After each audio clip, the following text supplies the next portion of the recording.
Hello and welcome to another episode of Golden Truths, an Umineko podcast, a podcast about Umineko. The second episode of Golden Truths. I don't care what the episode counter on your podcast catcher may or may not say, this is the second episode. I am Jennifer Booher, host and witch of communication. Joining me this week, this month, whenever we're releasing these, are Annabelle Barsky.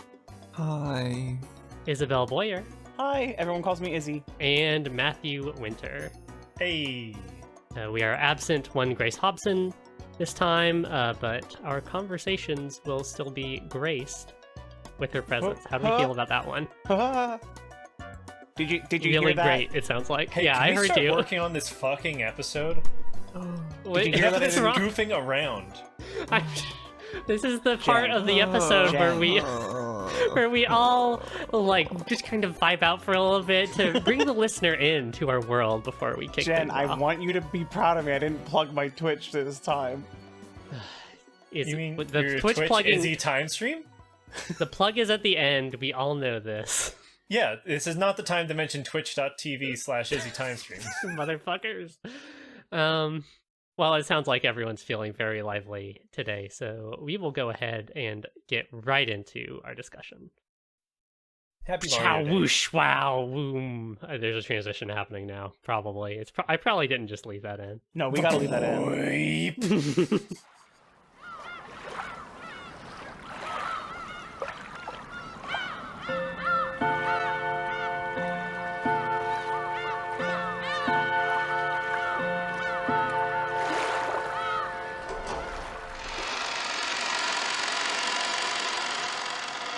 Turn of the Golden Witch, released originally on December 31st, 2007 at Comiket 73 and released officially worldwide on July 8th, 2016 as part of the question arcs. Just like the last episode, I will get used to me saying that because that continues to be true. Turn of the Golden Witch opens on a series of vignettes from the years leading up to 1986, where servants Shannon and Kanon wrestle with the tension between their status as furniture serving the Ushiramiya family and their budding relationships with George and Jessica Ushiramiya themselves. The Golden Witch Beatrice appears before the servants, offering to help them transcend their furniture-hood and attain that one single element of humanity, but not without striking a deal first. Meanwhile, in 1986, the Ushiramiya family conference and the mysterious killings happen once more, but with slight differences from last game, including glowing energy swords, demonic goat servants, and the appearance of Beatrice as a true 19th person. When Rosa survives the first Twilight, she takes on the mantle of acting head and attempts to lead the family, or at least her own child, safely through the events of October the 5th. While in a world above the game board, Battler and Beatrice argue about the truth behind Beatrice's bloody game. Just like last time, the game ends when the clock strikes midnight before the witch can be stopped. Beatrice's resurrection succeeds, the family is torn to shreds, and the doors to the Golden Land are opened once more. Beyond the game board, despite being so thoroughly crushed by his opponent, Battler swears to fight Beatrice again and again until he can fully deny her existence. Beatrice cackles and begins preparations for the next game. What did everybody think about this one? Yeah, right? Hold on, first, good job. Good Wow, job, yeah, one take, all one take. Good job. We love it. As in, what did we think about how you read it, or how we think about the Well, episode? I'm not Yeah, asking well, you. yeah. Do you want notes? Can I get some notes? Yeah, I thought I would kind of lost, kind of went a little off voice there. But no, I don't want to talk about that. I want to talk about I would the- definitely change thoroughly crushed to suffered the agony of defeat because of her weird foot thing. But that's just me. Okay, is that the kind of energy we're bringing to this one? This fucking ep was gross. Mm-hmm. How's that? It was a George lot was there. more. It was a lot. Well, It was a lot more unfortunately- graphic. hmm Ryukishi07 really fucking reveled in making us read gross shit. a lot more gore and guts and gooey gunk. Yeah. Like at the end I was like, it's hard for me to read this. Oh yeah, especially the very end with all the buffet and whatnot. Mm-hmm. I definitely, my general vibes from this one were, wow, we spent a very, very small amount of the total time here with Battler himself. And it's super weird. Like, we had this huge, long prologue before everything, but then once we actually hit, the island, we raced through everything on that actual island. And even then, when we were on there, we spent barely any time with Battler himself. Yeah, totally, because Battler in this game, he kind of stops. I mean, he kind of takes on a different role. Like, we'll get into that when we actually discuss things, but he stops being just a guy wandering around and being like, "Buh, I don't know." And he starts being a guy wandering around going, "Buh, I don't know," directly to the witch he's trying to deny, which is a very interesting dynamic. Yeah, I thought it was grosser and sadder in every way. So when we were recording last time, I was noting, at least briefly, that the part that I really liked was the little moments of tenderness and how beautiful the prose was. And this time it was just the murders, disgusting. The mystery solving, total failure. The momming, despicable. Bad the momming. Fucking ending, the crunching, unnecessary. I was like, oh. And don't get me wrong, it was so engaging for that reason, but it was gross is really, I think, a great word for the feeling. Yeah, well, I don't know if we mentioned this last time, but each episode comes with a little, it's the opposite of an epitaph, a protaph, like a little like bit of text when you select it on the main menu that's like, welcome back, the Golden Witch is happy to accept you into her game once more. And each one has like a little difficulty rating, and the difficulty rating, I don't remember exactly, but it's something like insane, like insurmountable or something. It's extreme, if I recall. Yeah, the difficulty is extreme. The witch intends to make you surrender all at once, and Beatrice really goes for it in this one. The episode opens on, like I said, these little vignettes, these kind of like, you might almost think about them as sort of prologue chapters to the actual conference that happen kind of in the year sort of leading up to 1986, October 1986, where we learn a lot more about the kids of the Ushiramiya family, namely George and Jessica and Shannon and Kanon, and kind of the romantic entanglements that they have, or try very desperately not to have in some cases. Mm-hmm. Are you okay? We'll find out. You're humming a lot. There's a lot. It's all about relationships. The opening of the game I think it's weird that the whole game is about just plain old murder and plain old tricks, and we're talking about whether magic is real or not. But at the heart of it is all these intricate relationships, and those aren't even at the core of the murder. Well, except for the one sort of ongoing relationship. Right, yeah, right, sure.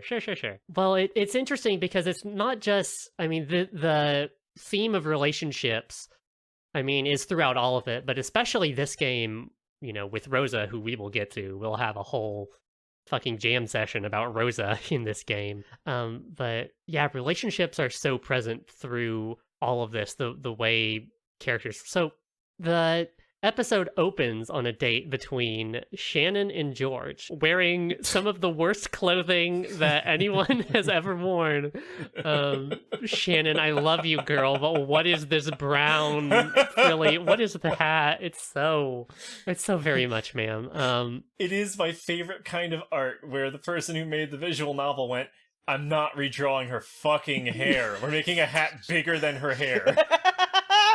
It's like clown shoes, but for her head. It's just the insight we get into Shannon and George's relationship through the aquarium date that they're both on at the start of the novel, and also just throughout, is really interesting. Childish, yeah. Well, the thing I'm referencing is, of course, the fact that Shannon is 16 years old and George is 23. Like, there's a lot of very interesting writing going on here in terms of, like, George as someone who wields power in the relationship as, like, part of the family that Shannon is working for, and how does that affect their dynamic, and how do they rise above that, or, how does George play on that? And there's a lot of interesting conversations to have there, but I don't want to belabor this too much, but the fact that Shannon is 16 really, like we said last time, again, that's why I don't want to get into this too much, because I feel like we had this conversation last time, but it's just casts a real deathly pallor over this entire part of the book. Yes. So, not setting that aside, but accepting that as just true. The ways that relationship, as George as the person who is in control and Shannon as the person who is like, receptive to George, is played with in an interesting way, I think, when I can think of a few particular scenes where this is true, namely the gazebo scene where George proposes to Shannon. In episode 1, this is a scene where George is like really leading the conversation, like, all of the, oh, Sayo, it's an order. You have to put this ring on, like that, the whole kit and caboodle. But this time, like, we get these scenes leading up to it where we see George in the airport bathroom before coming to Rakenjima, and he's like really nervously trying to figure out, like, oh, how should I pop the question to Shannon? Like, I should give it to her, but what if she's too flustered? I mean, I could tell her it's an order, but there has to be room for her to express her free will, or it would be kind of... And we see that in the gazebo scene, too, where Shannon, who, is at her own point in her journey vis-a-vis being furniture, her relationship with Beatrice is at a very particular point right then. And she has this kind of, like, I don't know, calm collectedness, or sort of, you see her as not the the confident one. Yeah, totally, as the person who knows exactly what she wants and knows exactly what she's going to do to get it, which I think is a really interesting contrast to how they're portrayed in the first book and parts of the second book too. To me, that's all very good. But to me, the date scene is like extra funny because it really underlines what a boring couple they are. They really are. Wow. Like, again, understanding the complexities of the power dynamics of their relationship, and also the gross is of the power dynamic of their relationship. I'm just thinking of the moment where they're talking about, like, haha, gotta watch your weight when you eating at the buffet, and George is like, shouldn't you as a lady eat a little less? And she's like, oh my tee. And I'm like, God, I love WandaVision or whatever the fuck this is. Like, I love 30s sitcom. Like, what am I looking at? Like, the idyllicness, like the idyllic heterosexuality in their relationship is just cloying to a fault. I totally agree. Like, I love where the power dynamic takes them, and where I do love that is where we see Shannon's confidence bloom and evolve into, like, fully formed, self-actualization, which is amazing and cool, and is even cooler later on when she starts wielding magic because of it.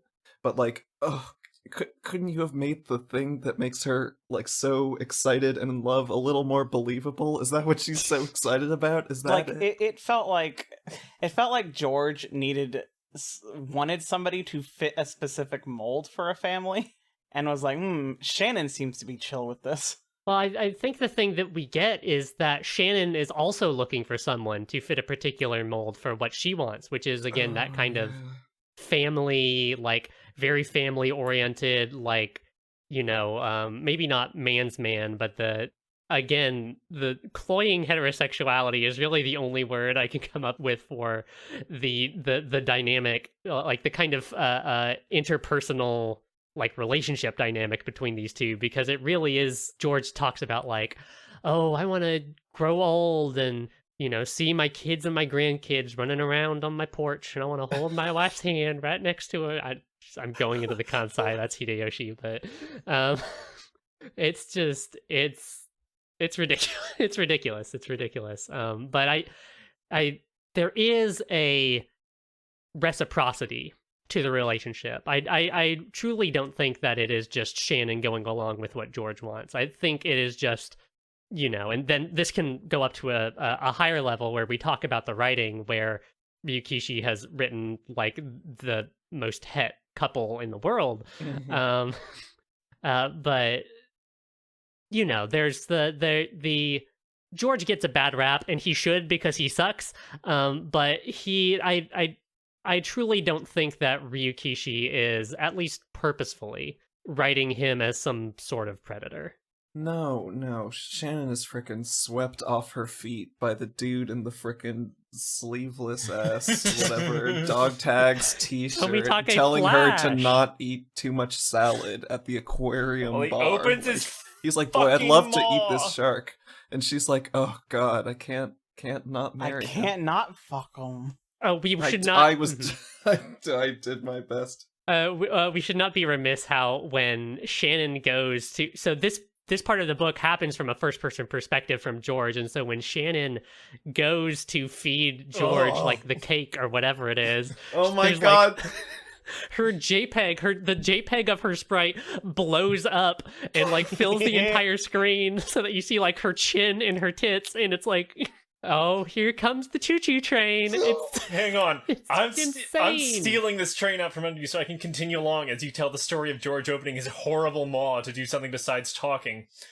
He is eating this terrible thing, and he's talking about, oh, it's extra good because it's being fed to me. And then he pauses and thinks to himself, huh, my bullies when I was a kid were fucking right. This rules.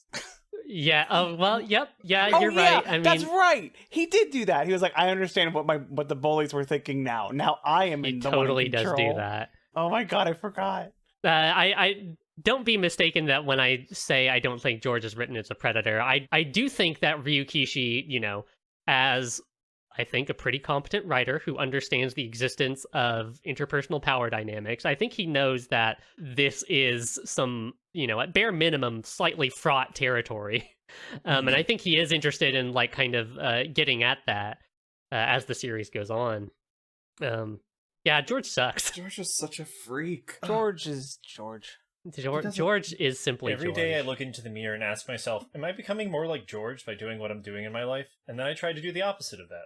It's really, we all have to take stock of ourselves and say, in what ways am I being like George Shiromiya, and how can I deviate from those ways as far as possible every single day? I don't want to jump around too much in the Witch of Communications game plan here. I'm just a piece on your board, Jen, but I do, before I forget, I just want to say that I feel like the only thing that George really does in this whole fucking Witches game that is of any consequence is when he's like, oh, I'm gonna stay with Shannon because she's my wife, send me out too. And then he fucking like orders everyone around. It's like all the servants were brighter and better, their titties were bigger and their fists were faster, and it's like George whips them into shape. It's like, stop, this is like George wrote this part about himself dead in the Golden Land. He's like, oh my god, Pino, you gotta make me sexier, you gotta yeah, my suit was crisp. You could see my massive 13-inch dong through my pants. Yes, through my pant leg. Oh god. I punched the door clean down with it. Yeah, it's like, okay, like he doesn't even like break the door down or whatever. He's like, Gohda, you see your impressive physique. It's like, okay, this all sucks. Like, I like even when he is being triumphant or is supposed to be like involved in the game for a moment, he's literally, the best thing he has to offer is that he's close to Shannon. That is the nicest thing I can say to him. Yeah, pretty much. George's superpower is to see the worth in Gohda, and I think that's just really inspiring. Turn of the Gohda. Gohda's okay. We brought up Gohda. I just want to say, no, wait. We'll sprinkle some Gohda in here. I like Gohda now. I hate you now. I'm sorry. He's no longer the worst because George is the worst. Well, yeah. George is. I have a ranking. I have a power ranking of the worst characters. Yeah, power we can levels. get into that later. Well, we'll rank every single Umineko character. Yeah, I'll pull up a tier. At the end of the rank whole podcast. I would love to do that. I'm gonna say it right now. I have a feeling that Kraus is gonna make a late game play to shoot up that list. I just have a feeling. Kraus is the late game. Kraus is gonna really come around. Wait until you see what cockamamie scheme he comes up with next. Oh god. So that's Shannon and George, and they have their whole thing, and it develops, and there's, maybe there's more that we can say about that, maybe, if it comes up. But let's move on to the next unhappy couple, at the start of this book, which is Kanon and Jessica. So these two have a much less well-developed relationship in terms of like time and them understanding the feelings for each other. Because like Shannon and George, they are like, oh, I know exactly what we want with each other. We be thirsty. But Shannon is like, man, I want Kanon. And Kanon is like, I'm not allowed to want anything. Ugh. Yeah, well, the contrast between Shannon and Kanon is really interesting. Kanon, yeah, is like, again, everyone's favorite cisgender man. Kanon Umineko has a lot on his plate in this episode, and he just really Kanon is full repression to me. Like, yeah. Whether he, it is fully about being furniture, which again we will get to, but the amount that Kanon is just like, yeah, I'm just furniture, and that doesn't like. That has no problem at all to me. I'm just like fully cool with that. I'm fully accepting of that, and I'm just going to ruin like my whole steez with this Genki tomboy girl because we're just furniture, man. I mean, he's much more fucked up about it. It is so fascinating to me how he is the most incredible ideal of someone who has been working retail for 15 years. He really is. Oh my god, like a Walmart with fucking he's fucking Burger Pants. He's a little bit of a Burger Pants from Undertale, you're right. Oh, I don't like that. Kanon kind of enters into the narrative when Natsui orders Shannon, who is like all twisted up about George, to like clean some whole room that she hadn't cleaned especially well. And Kanon like comes out of a shadow after Natsui walks off, and he's like, yeah, fuck that bitch. And Shannon's like, no, Kanon, we can't talk about people like that. And Kanon's like, yeah, fuck her. He's just like a big ball of like every horrible little thought that he has ever had. I love him so much. For someone who doesn't fucking exist, Kanon. It's true. Yeah, I'm furniture, but fuck her. Well, so yeah, I don't know that we can really talk about Kanon and therefore Kanon and Jessica without getting into the furniture thing. Furniture is a term that shows up. It showed up last time. It showed up in Legend a few times here and there, but it really gets expanded on here. Does it? Yeah. Yeah, it gets expanded on. Yeah. Yeah, Furniture's got way more going on with it. Well, why don't you tell me what you got out of it then, Izzy? Okay. We're allowed to jump around, right? Oh yeah, absolutely. Please, like drag Furniture does magic. Okay, furniture does. Step one, furniture does do magic. That just one new thing. That's just one new fucking thing. Okay, if you read the tips that you get post game, it goes over how Kinzo fucking created them. And how Beatrice created her furniture. Like, what the fuck? Oh my god. I mean, they didn't, but go off, I guess. Okay. Right, which side are you on here, Izzy? Okay, the side I'm on is that Kinzo created them in the fact that he put them through enough, like, emotional turmoil to make them believe that kind of bullshit. Regardless about whether or not they actually do magic, because they don't, because magic is real but isn't being used in this sense. Okay. I'm gonna destroy It's an interesting position. It is my interesting position. I'm gonna stick to it because magic is definitely real, but this entire game has nothing to do with magic. Well, I think you're hitting on something that's pretty prescient. Is that there is this like much like the rest of this game, there is this sense in which furniture is like this magical term that you are made by someone else and it allows you to summon sick energy barriers. But that part doesn't really come up in the beginning of the book. Furniture is this other thing that's like it's like related to being a servant, but not entirely. Like the way that furniture comes up most notably is that Beatrice says that furniture doesn't have a soul and that furniture can't love. Or rather, I think that the thing that becomes obvious through Shannon and George and Kanon and Jessica is not that they can't love, but really that they shouldn't love, that they're not allowed to love, which is really, a mystery right now. It's not really clear what that is or what that's about, but such is the nature of a mystery novel. Which is why I feel like we still have, there's so much we still have not learned. Okay, yes, it did blow my mind when Homeboy pulled out a beautiful energy sword and zip zap zopped around the room, but I feel like the concept beyond that is actually not explained at all, because Shannon does love and does also have magic powers, so that's breaking the cardinal rule of furniture is don't be a person or else you lose your magic power. Like we don't know what any of that means, nor do we know the origin, nor do we know the origins of it, which is bothering me.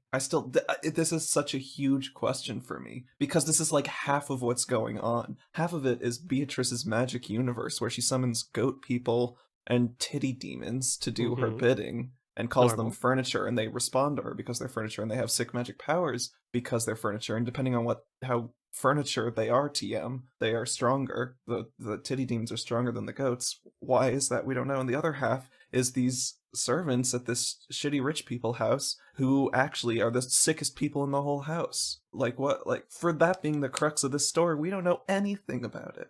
I want to know so bad. So bad.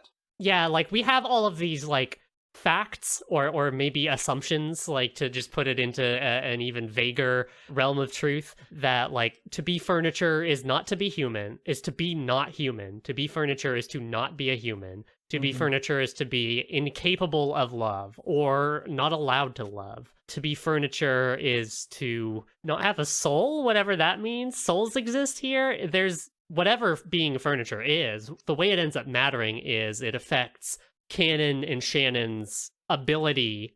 If it is just some belief, it still affects their ability to have these relationships with the people they care about. Shannon, is able to kind of rise above it through the strength of her love for George and, like, how sure she is of his resolve, which strengthens her own resolve, et cetera, et cetera. But Kanon is just, maybe because he's such a more cynical, dour kind of person, when Jessica invites Kanon to her fucking Japanese school festival episode, and she sings a Toho song, which rules. Yes. Kanon, like, if Shannon and George have the gazebo scene, where their love, kind of becomes real for each other, Kanon and Jessica have the rose garden scene, where Jessica, like, really reaches out to Kanon and says all of this shit, some of my favorite stuff in this entire episode. There's a lot of talk about being able to see stuff, in single quotes, what is to be seen and what it is to see and what allows you to see.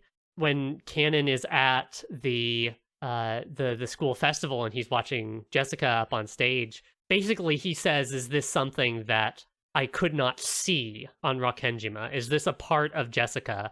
This Jessica that isn't the, failing at being formal, next family head, kind of a disappointment to her family, but this Jessica who is really popular at school, singing this cool rock song and, like, hyping up the crowd, like, this kind of dual nature of Jessica, this other side of Jessica that he could not see before. And then, of course, Jessica tries to parlay that in the Rose Garden and says, well, I have Jessie. I'm Jessica here, but at school, I'm Jessie-sama. And I can be a different person there. And me being a different person there allows me to be the person I am here better. And maybe that could be like for you, Kanon, maybe you just need to invent a secret self inside of yourself who can be... I like to think that it's just so hard. It's overwhelming.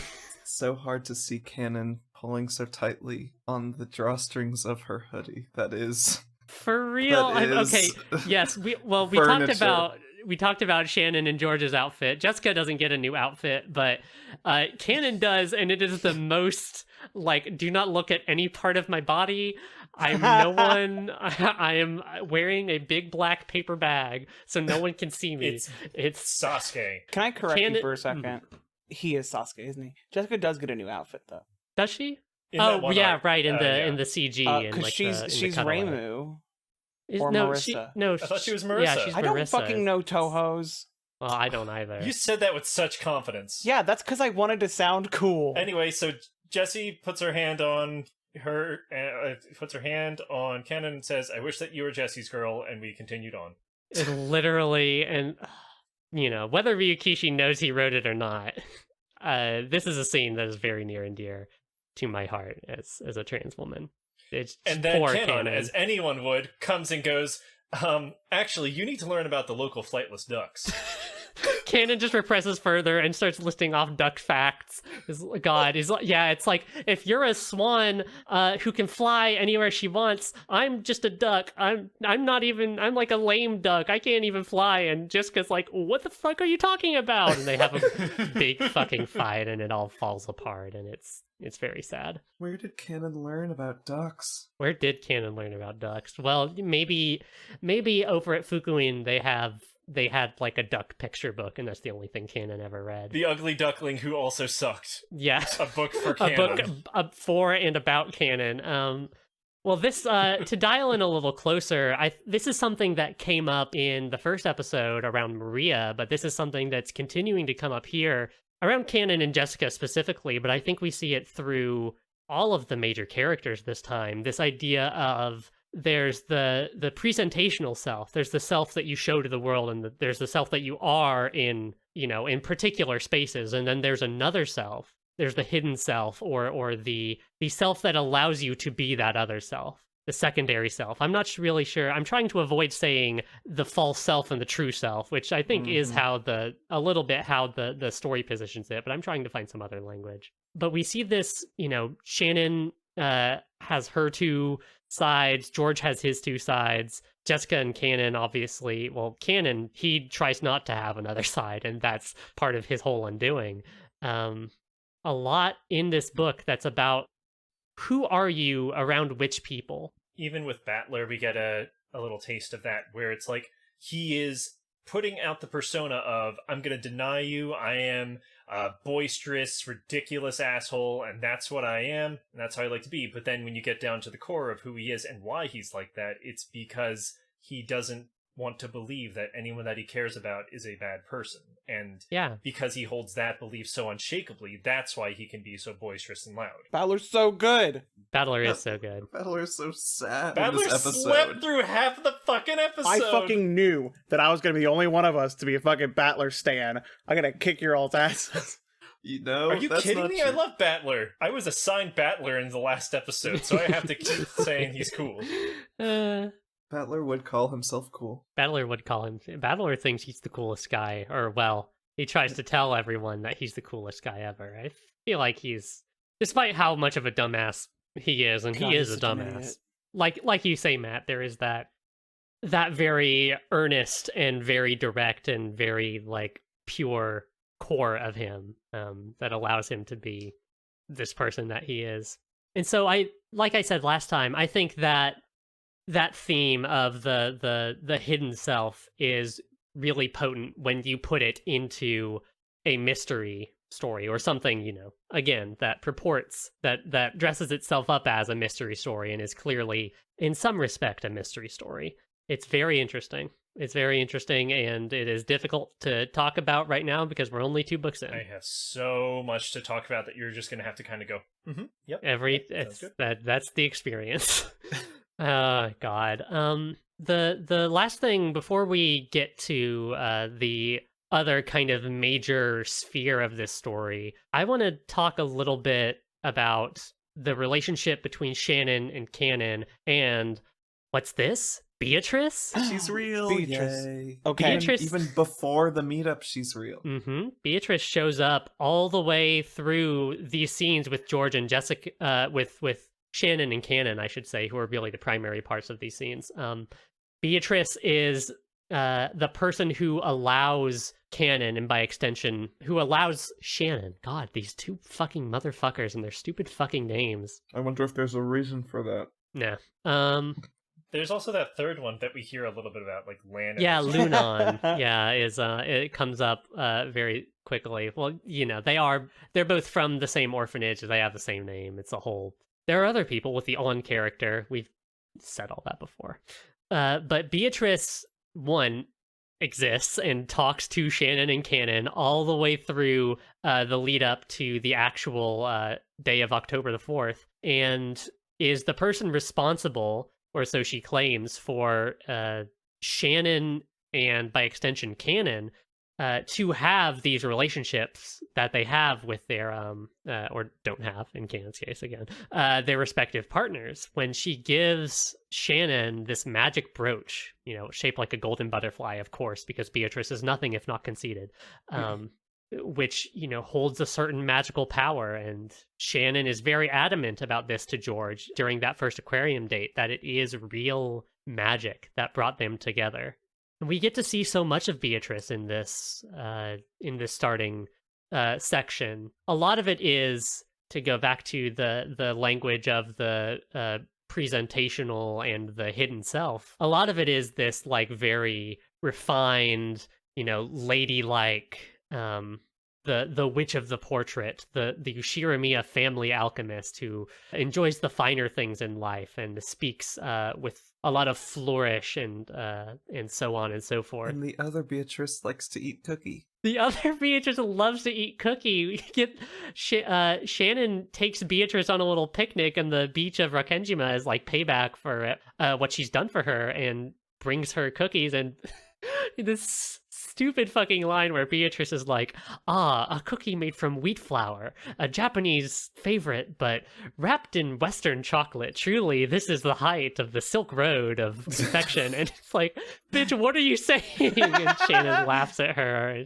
It's very Shannon's cute. just like, it's a fucking ho-ho, lady. So this scene where they're hanging out is when I wavered on my magic point. Because I was like, okay, I can't exist in a world where these two are being so cute and they love each other. Yeah. But it turns out it's not real because magic isn't real. I will drop my manifesto in a bit, but we haven't reached the fucking game yet. Well, I want to focus in on this scene just a little bit, because I really think that this beach scene is kind of encapsulates everything that's going on in these first few chapters, because you have Beatrice and Shannon having this, fun picnic. Shannon tries to give Beatrice her brooch back and says, I want to make this relationship happen with my own power, and George and I's relationship is strong enough. We don't need the magic. And, Beatrice tells her to keep it. Meanwhile, Kanon is hiding in a bush, like staring knives into Beatrice. Literally staring and throwing. Throwing with his eyes. It's so funny. And Kanon comes out, Beatrice zaps away, and we get this really beautiful scene between Kanon and Shannon where they talk about the color of the sea. It's something that had come up a couple times earlier in the book. It had come up in that conversation Shannon was having with Beatrice, how the clouds are out today, and Beatrice says, the sea just looks like this nasty gray, but because Shannon has that one single element of the human world, love, that furniture is not allowed to have, because she has become human, she can see the sea looks deep blue to her anyway. And Shannon takes Kanon and tells him to look out at the sea and says, what color do you see? And Kanon's like, it looks gray and shitty. And Shannon says, no, to me, it looks like a deep blue. And she gives Kanon the brooch then, and Kanon tries to refuse it, but Shannon says, no, this isn't Beatrice's brooch. This is my brooch. I'm giving it to you from me. And so Kanon reluctantly accepts it. Ladies. And it's kind of all the major, well, not all the major characters, but this little subset of the magical world all comes together here, and we get everybody interacting. And it's, I don't know, I there's something about it. I think for one thing, it very clearly in one scene delineates all of the relationships of these 3 out of 4 or 5, if you want to argue, major players, where Shannon is deferent to Beatrice, but also she feels like she has such a close relationship that for most of that date she's like teasing Beatrice or whatever. Yeah. And Beatrice is like, "Oh, I'm owned." They're like earnestly like playing along. Like the confident Shannon comes out, the real Shannon comes out, and the real Beatrice comes out when they're together. And Shannon believes in magic for all of this to be happening and believes in the reality of magic, but wants to be free of magic and move past that. Kanon, will respond to Shannon. He's like, fine, I'll accept the brooch if it's yours, but I'm not happy about this, and I'm gonna remind you of that all the time with my big pout. And obviously Beatrice and Kanon hate each other. So it does all that. And on the front of magic being real, I feel like it doesn't even matter if I think that magic is real or if I'm biased towards thinking that witches are awesome and magic should be real and that's how all these murders happen, because the whole course of Shannon's shit in this arc is that she hears from Beatrice, who appears as a ghost near her painting, that she should destroy this altar for all this to happen. Right. And that literally does physically happen. And then when that happens, she literally does fall in love with George and receive this magical brooch that she then passes on to Kanon, who also physically has that. So unless this is like a mass hallucination, in some capacity, magic is functioning in this world. And it's not just like hysteria. Like, could you imagine a situation where like a third person camera view of Rokenjima and there's no Beatrice or anything. One day there's just Shannon goes downstairs and smashes a mirror and walks away, and there's no reason for any of that, and that has no effect. Like, none of that makes sense. And especially with this beach scene, it doesn't add up. You're not gonna like my answer. Okay. Okay. Matt, do you I feel like this is going to be a big thing. Should we hold off on this? Do you think I am going to patiently hold off on this. You're I want to so know. I do strong. want to know. I badly want to know your retort. I love it. Well, let's at the very least get through the other major player in the actual game before we do this. If we have to. I'm sorry to bring But everyone I don't in, want to talk but about her. we have to talk about Rosa Shiramiya. Well, No. well, while we're talking about Rosa, we will also be talking about Maria, so don't worry. I love Maria. Who is an angel and has never done anything wrong. Rosa is, like I said, she's the adult who survives the first Twilight this time. Bummer. But we get scenes of her before then. We get these scenes of her on her way to the airport, and Maria is pitching a fit for one reason or another, and some old lady tries to hand her fucking Werther's or something, and Rosa fucking smacks it out of Maria's hand and fully goes off on this stranger and is like, this is my daughter and I know how to raise her and don't you interfere with my parenting. And like, then of course, as she is wont to do, she hits Maria. Oh my god. Like a lot. Like there's a lot of that in this one because of course Rosa is a focus and that is what she does. But then she buys her a lollipop. She does. Oh, well then she's hitting Maria on the train station at their connection or whatever, and like after a long time, one of the station attendant comes up and is like, "Hey, are y'all okay? What's going on?" And that kind of humiliation. This happens on the train too. That kind of realization that dawns on Rosa, kind of, I don't know that you could say brings her back to her senses, but maybe triggers her shame reflex, and like she like breaks down and holds on to Maria and says, I'm so sorry. It's real textbook shit. If we want to use Maria's terms, this is when Good Mama comes back. Yes, the good mama and the bad witch. In episode 1, there was I'm going to use the word episode again. Rosa had an episode with Maria, and this was the first like sense we really got of this horrible woman's habits. But at the time I was like, I mean, I'd never excused her, but I wasn't sure if this was like a common occurrence or like just like the stress of the situation. But like this, when Maria is acting in a way where it seems like she has learned to act like this in order to try and calm Rosa down, it's like, okay, so she does this all the fucking time, huh? And then like it just made me hate Rosa more. Like the fact that Maria was like, don't worry, it's bad mama, it's just become good mama again, and she's crying. I was like I get emotional about Maria. Well, yeah. The way that the child becomes a part of the regulatory apparatus for the parent is so important to like understanding what Ryukishi is trying to get at here about the nature of abuse and the nature about how abuse like exists. It exists in our society in the way it perpetuates itself, in the way it is perpetuated by people, I guess I should say, to be even more specific. Mhm. It's funny because, Rosa hates all of Maria's like magic shit. The whole, like, anytime it comes up or goes on for too long, Rosa gets fully pissed off because she's convinced the magic is like the reason that Maria doesn't have any friends in kindergarten, or well, she's 9, so that's like what, She's third 9, grade? so she's like in 3rd or 4th grade. Mm-hmm. But when Rosa is in full apology mode, whenever Maria brings up, oh, that's the bad witch was in you, and now the good mama is back, Rosa buys into it and is more than ready to say that, which I think you can read as like kind of trying to do a make good by playing along. But I also think it's a way that Rosa allows herself to believe that, oh, well, that part of me, that's not me, or, oh, that part of me is the part of me I'm ashamed of. She's trying to absolve herself of responsibility. Totally. And it's horrible. Rosa.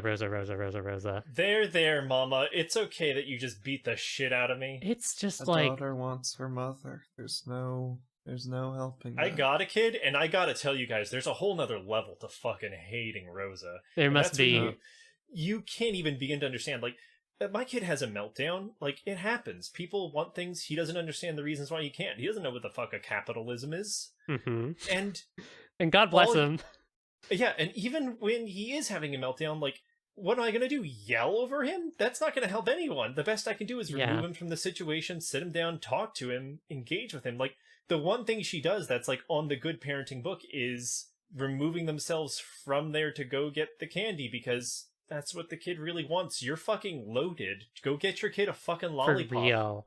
Mm-hmm. Yeah, the way that, and she feels bad about it too, but even that kind of self-flagellation that she does with Kyrie when they're actually at the mansion, like, she and Kyrie have this little mom moment. Rosa just says, oh, well, I feel like shit for treating Maria like shit all the time. Like, even that becomes a way for her to...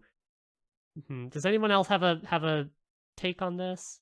I'm trying to put it into words. No, it's fine. It's like she's trying to validate her bad parenting decisions through Kyrie and everything. Like, she's not trying to say it's a good thing that what I did, but hey, we're parents. We make mistakes. Well, it's something Rosa says, a child doesn't choose her parent, and then Kyrie comes back with, well, a parent doesn't choose their child. Thanks, Kyrie.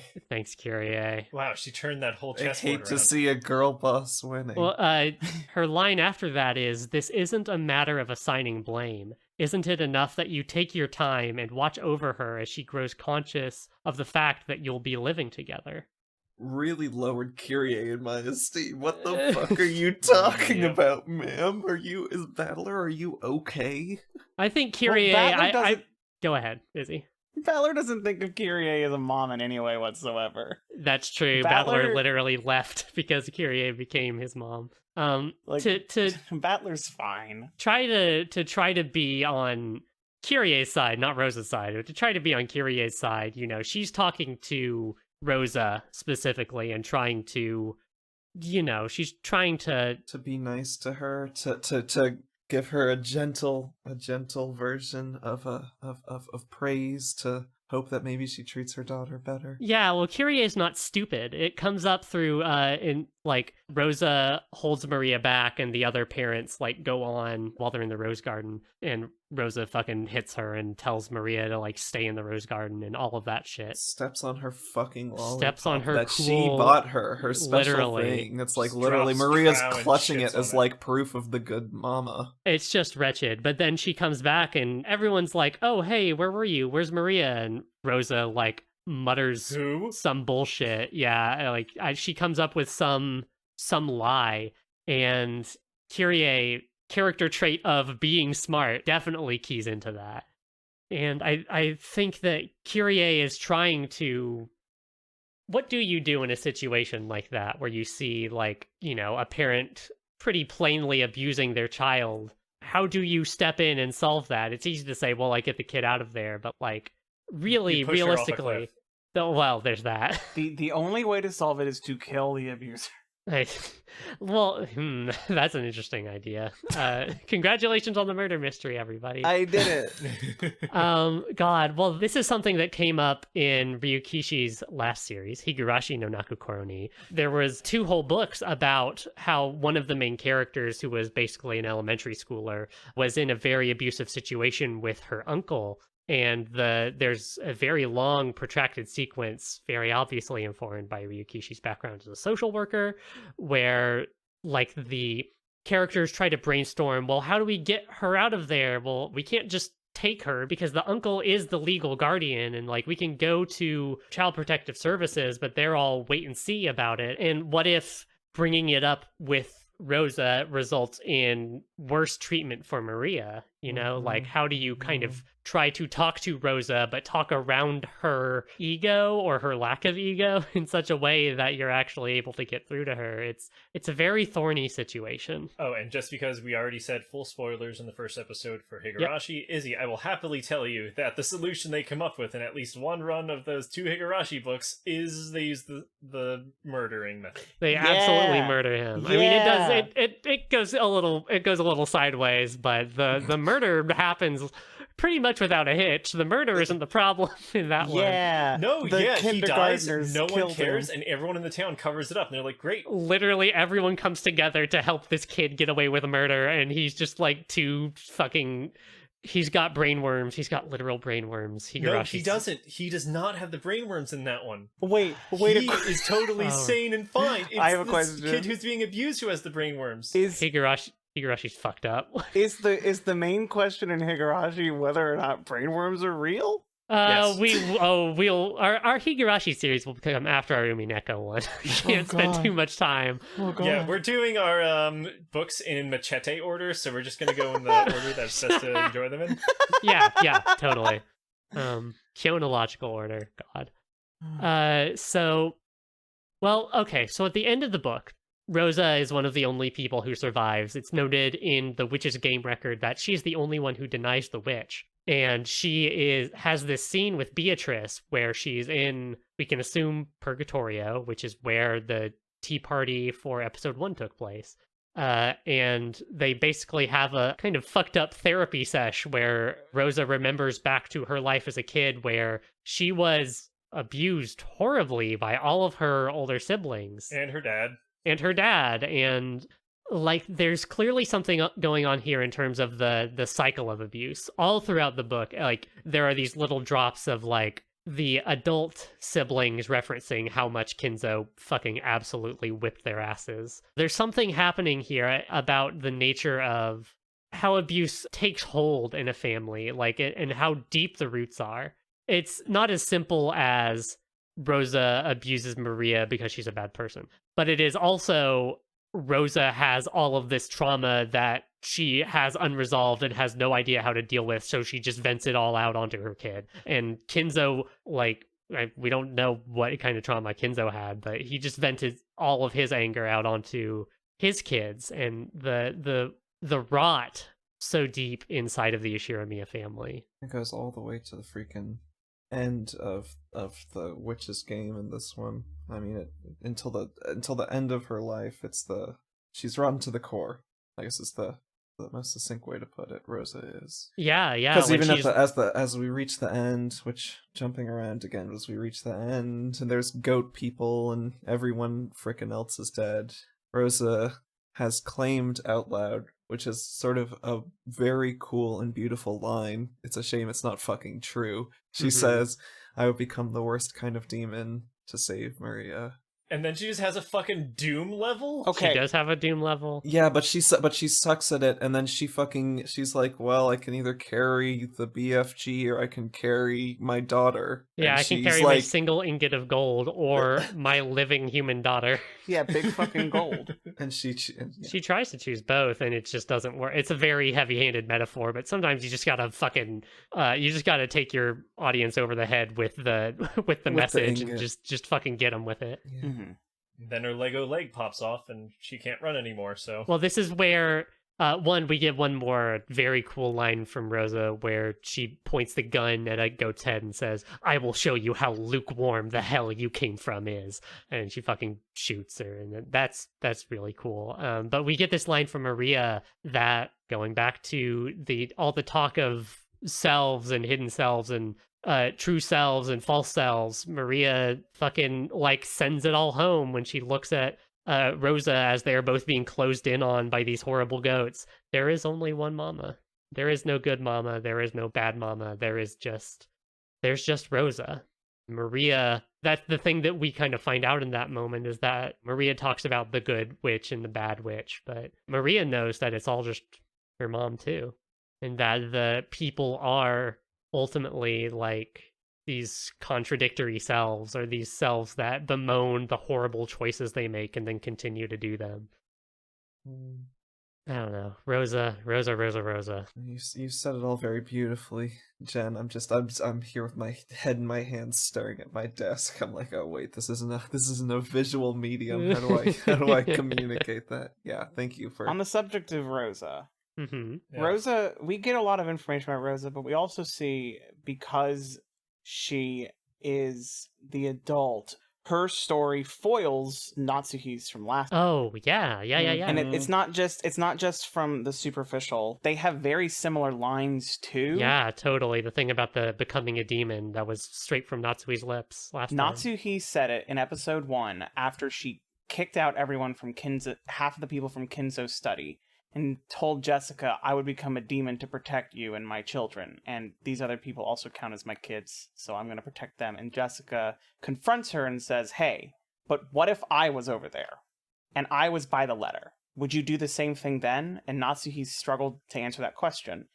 That happens in this one with Rosa, because Rosa throws everyone out and is like, "Battler, Maria, I love both of you." This is when George leaves. It's like, "I'm going to protect both of you with my entire life. I'll be a demon to protect you, and as long as you're under my care, you're pretty much my children." And then later, the letter thing shows up again. The only person she can even think of who could do it is Battler, and she's just like, "Okay, get the fuck out. I'm going to shoot you."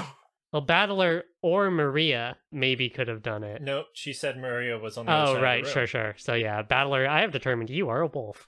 For the shithead that she is, Rosa does get a lot of very good lines in this episode. Well, when she's the adult, Battler remarks on this. You see a lot of Kraus and Eva kind of coming through the way she acts when she does assume command, and she's not the youngest of 4, but she is the oldest Ushiramiya in the room. Her demeanor totally changes. She's like cocky, she's like talking shit behind people's backs after having this really emotional moment with them. The two-facedness, to talk about there is only one Rosa, the two-facedness that she shows in those moments, talk about becoming the worst kind of demon. Yeah, you are. Beatrice wishes she had furniture like you. Yeah, man. It's hard to talk about Rosa. Yeah, I had put her on the list as one of the things I really wanted to talk about, and when we got here, I was like, I really don't even have words. It's just so sad how real of a character she is in being that way. Like, how it makes her even less of a caricature than some of the other family members even. Like, she is, like, so complex and three-dimensional in the worst and most evil way, and it's so sad. I have more I want to say about Maria too, that sort of relates to the game, so I'm waiting about it. Because it's like that plays into Rosa and how Rosa treats Maria, even though Maria's important as shit and solves every problem in this whole fucking series. She's the one who like knows everything. Maybe they should fucking listen to Maria. That's it. Literally, that's what I'm here to talk about. That's what makes Rosa so fucked up, is that in this situation, Maria is actually so helpful and so smart, and her special interest in this matter and or affinity with magic, if magic is real, is so important. And they're like, what the fuck ever. And Rosa's like, you're dumb and I hate you. And it's like, you made this happen, maybe. Well, that's Rosa. There's lots more we can say about Rosa. Maybe she'll come up again. Maybe in this 8-episode thing where the same show up, we might get more Rosa. Maybe. Okay, well, I was kind of talking about the episode, but yeah, okay. Rosa will almost assuredly show up again somewhere in the rest of Umineko. Probably. She's in it. Before we go on, I feel like this would be a great time for one Matthew Winter to lay out his comprehensive, ontologically complete theory about the nature of magic in Umineko. All right, so I'm going to start with those famous words. You're not going to like this. Uh-huh. I'm gonna Catchphrase. I'm gonna mute myself so I don't yell at you. No, I want you unmuted. I want you to yell, and I'm going to power through. Got it. A true Umineko fight. Okay. Basically, my theory is that literally anything we do not see from Battler's point of view literally doesn't happen. I kind of agree with that one. Is it possible that it would happen? Were these events something that occurred on the planet? Sure, it is entirely possible. But I honestly, at this point, after going through this whole chapter, I don't even believe that George and Shannon are in a relationship of any real amount. Oh my god. I'm so far removed from This it. is Like, intense. is there sprinkles of truth through all of this bullshit? Probably enough to make it somewhat believable. Like, there's some reason why Shannon and George went up to Natsui's room. Was it to go get a plate of glass because she broke the one in the secret temple out on the rock? I don't know. That sounds ridiculous. And oh my god, there's so much stuff that doesn't make sense, because I really think that the biggest thing that this chapter does is the second rule of real actual magic, which is distraction. And oh my god, there's so many times in this chapter where it turns your head away from where you should be looking. Once we hit the first Twilight, I'll point out the very first one that we should be looking at, that the story takes great lengths and steps to make sure we are not looking at. And it is so cool how well it does it. I have 15 index cards of my bullshit ramblings about all of this. I am not joking. Maybe it'll be in the show notes a photo of my misery. Oh my god. I mean, to do that, we would need to publish an episode first, so we'll get to step 1 before we get to step 2. Matt. Well, to what you were saying, Matt, about the nature of what you can or cannot trust, this is the episode where we are formally introduced to the game between Battler and Beatrice, which is still largely mysterious to us because it kind of just seems like the end of episode 1, the tea party of episode 1 happened, and then Beatrice just said, okay, well, let me spin you a new yarn, and they just kind of kept going from there. What do we think about, like, the game of, like, you know, witches are real, witches aren't real, all that stuff? Witches aren't real. I have a question for Matt, because first of all, I don't want to get too far away from your beautiful fucking theory that is so sexy and juicy. I do hate it, but I'm so utterly impressed by what you formulated there. I feel my like theory is in fact wearing short shorts that say juicy along the ass. Oh, it's juicy. Yeah, she's doing it. Oh my god. I feel like, to me, it is just too boring to imagine, but this is so intriguing. I can't wait to hear how it's played out. So my first question to you, Matt, which Jenn has pitched for all of us, so just I'm catching Jen's ball and chucking it at your head, is how does Battler versus Beatrice in Purgatory, as the framing narrative that Battler is experiencing in real time and is admitting to experiencing this, looking at himself saying, oh fuck, I'm so stupid, this is such bullshit, why am I believing this? How can that exist? If magic doesn't exist, Battler's seeing all that shit. I love the series. Hey, let's say you're playing, I don't know, a visual novel. Okay, well, hang on. That's a little preposterous for me. I can't imagine it. Ask me something else. Let's say you're doing that. Are you able to do things outside of the game that affect your abilities in the game? Like, I don't know, loading a previous save point, learning about things from a meta level that allow you to progress and find different paths moving forward? Matt is saying this is Undertale. I'm saying that I'm not saying that... How do I put this? Battler and Beatrice is an argument of such a weird level, because it is a character from the first story who looks at it and goes, that's bullshit, this isn't true, and that's not a satisfying mystery story, and the other person going, it's not a mystery story, what are you talking about? And that being the battle between them. And the introductions of a mechanic that we get in this episode doesn't do anything to further that, because having any sprinklings of what can and cannot be decided to be real makes it even more confusing. It's not helpful in any realistic way except to try to solve the mystery. But if there's no mystery, then what's the point? Those are all great questions. Umineko. Umineko no Koroni. I made it. Okay. I don't know what "oo" means.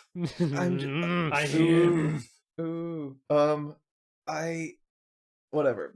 Those are great questions, but that doesn't answer my question. So are you just saying that that literally doesn't exist? Like those are like Fuck World Beatrice and Fuck World Battler are different characters altogether from the Murder House Battler in Beatrice? Absolutely. There are 2 layers to the story that we're on so far. It's like a brand new story that happens to overlay the other thing. These don't actually exist in the same universe. Correct. That's also so boring. No. That can't be true. I disagree with you, Matt, but I also agree with you. Thank you. Okay. A lot of what I've been reading, I have been thinking about it not as we can only trust Battler's perspective, but that the perspective we see is clearly tinted by the biases of the perspective. So, like, so much of this episode has magic in it, but it only ever happens from the perspective of people who are ready to accept magic's existence. Is that Now, Battler... It is not true. Gohda doesn't believe in anything except for food. We don't know Maybe enough about Natsu. Gohda to say that for sure. Battler, however, loses at the end, and then has this weird thing with the golden buffet and gets eaten. At this point, he, Battler, whose perspective where you're supposed to trust according to your theory, is witnessing magic. But what he's witnessing is because he now is biased to accept that it exists.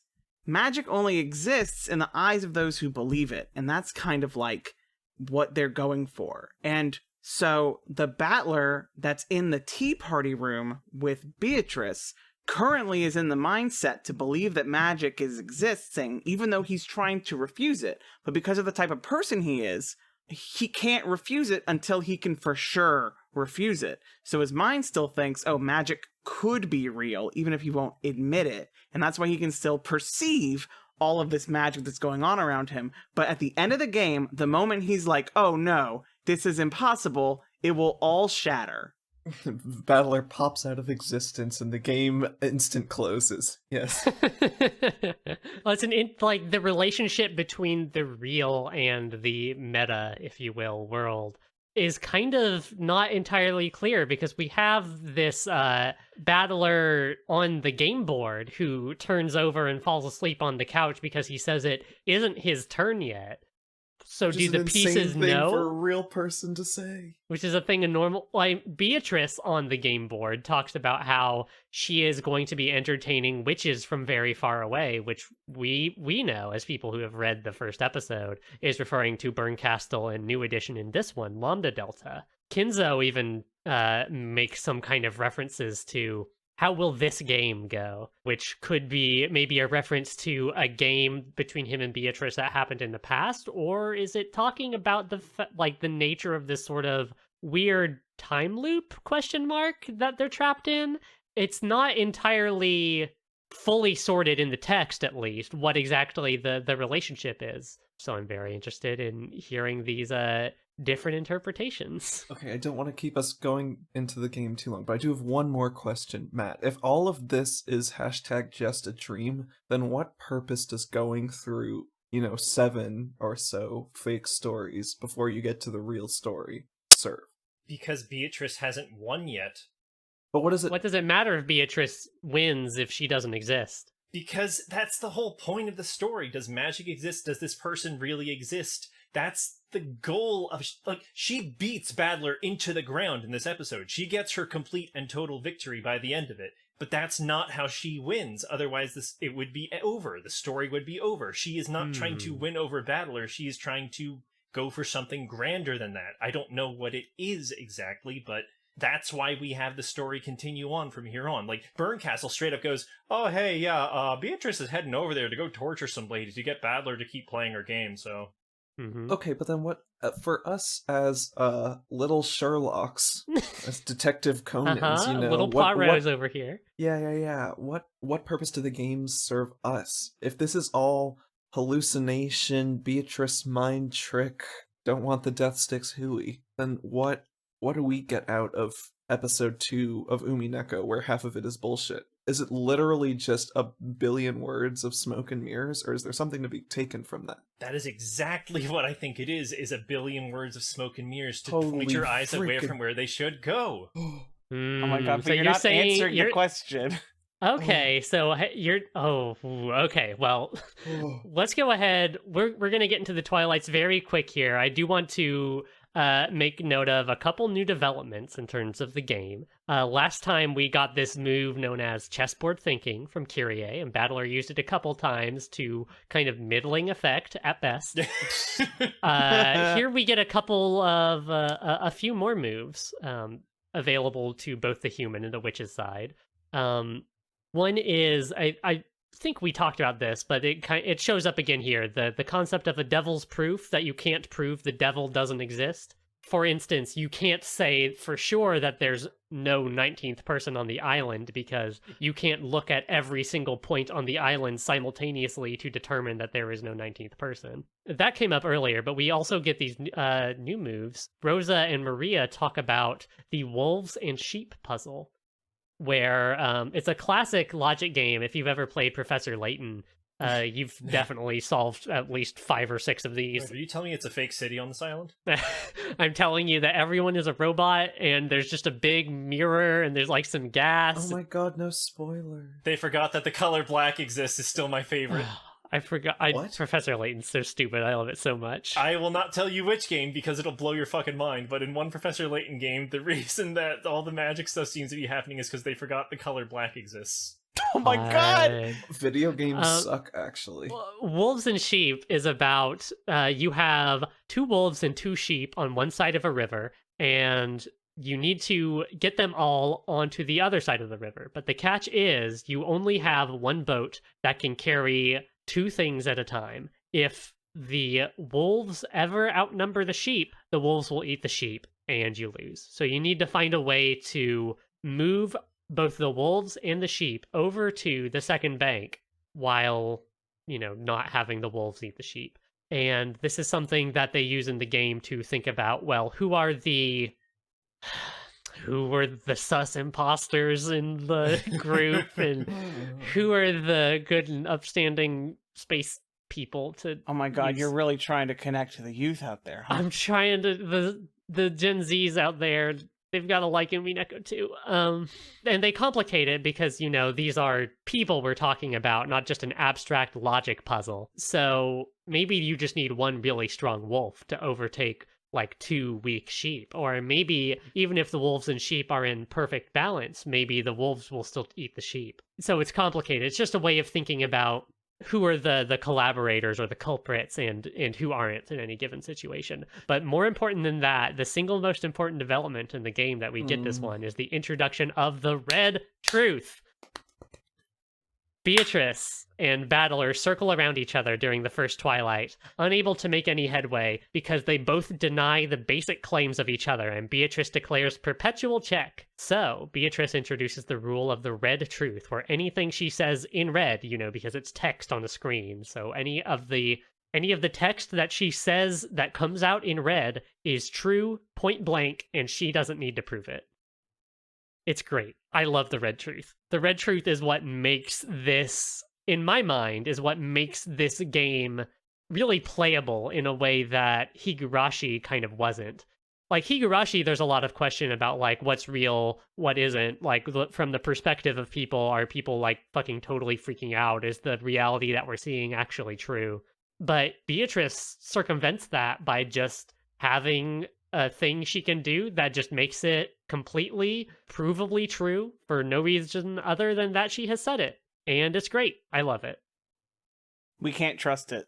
Okay, that's why I was waiting for that one to drop. It's a really, really good mechanic, because there's a bit in Higurashi. Keiichi, the dude in that one, who's an idiot, goes ahead and takes a bite out of like a nice rice ball that someone else made for him. And he pulls it out of his mouth after feeling pain. And oh my god, there was a sewing needle inside. They were trying to kill him. And then in the answer arc, we learn, oh, it was actually just spicy. He's just lame. Mm-hmm. He's just lame. He has the brain worms. What? That sucks. Yeah, like the Red Truth, like giving this game between Beatrice and Battler, and on an even more meta level, the game and the reader, giving it like actual factual mechanics is really interesting. It really allows you to engage with the game part of it in a way that's much more approachable. Like, I mean, that's why Beatrice even makes it, because she says, well, if we're going to be playing this game together, we have to have something that, you know, we can both base our arguments on. You know, there are things sort of like this in detective fiction more broadly. Beatrice brings up the Knox Decalogue and the Van Dyne rules for mystery novels, just sort of in passing. But the idea of the agreement between the author and the reader of a mystery novel that, yes, you can play this and solve it is, of course, something Beatrice is playing with a lot. And so this is maybe her sort of overture to that sort of agreement, which I think is very fun. Mm-hmm. I think it's fun too. So everyone goes and meets up for whatever reason, but Rosa is hanging out in the flowers with her idiot her daughter's great. She's terrible. Beatrice walks up and fixes Maria's lollipop, and also gives a letter each to Maria and to Rosa, and Maria's has a key inside it. Beatrice fixes her lollipop with magic. She throws it up in the air and it explodes into golden butterflies. Maybe. So then Beatrice basically walks inside. Kyrie sees her and is like, hey, what's up? And Beatrice just doesn't give a shit and walks on.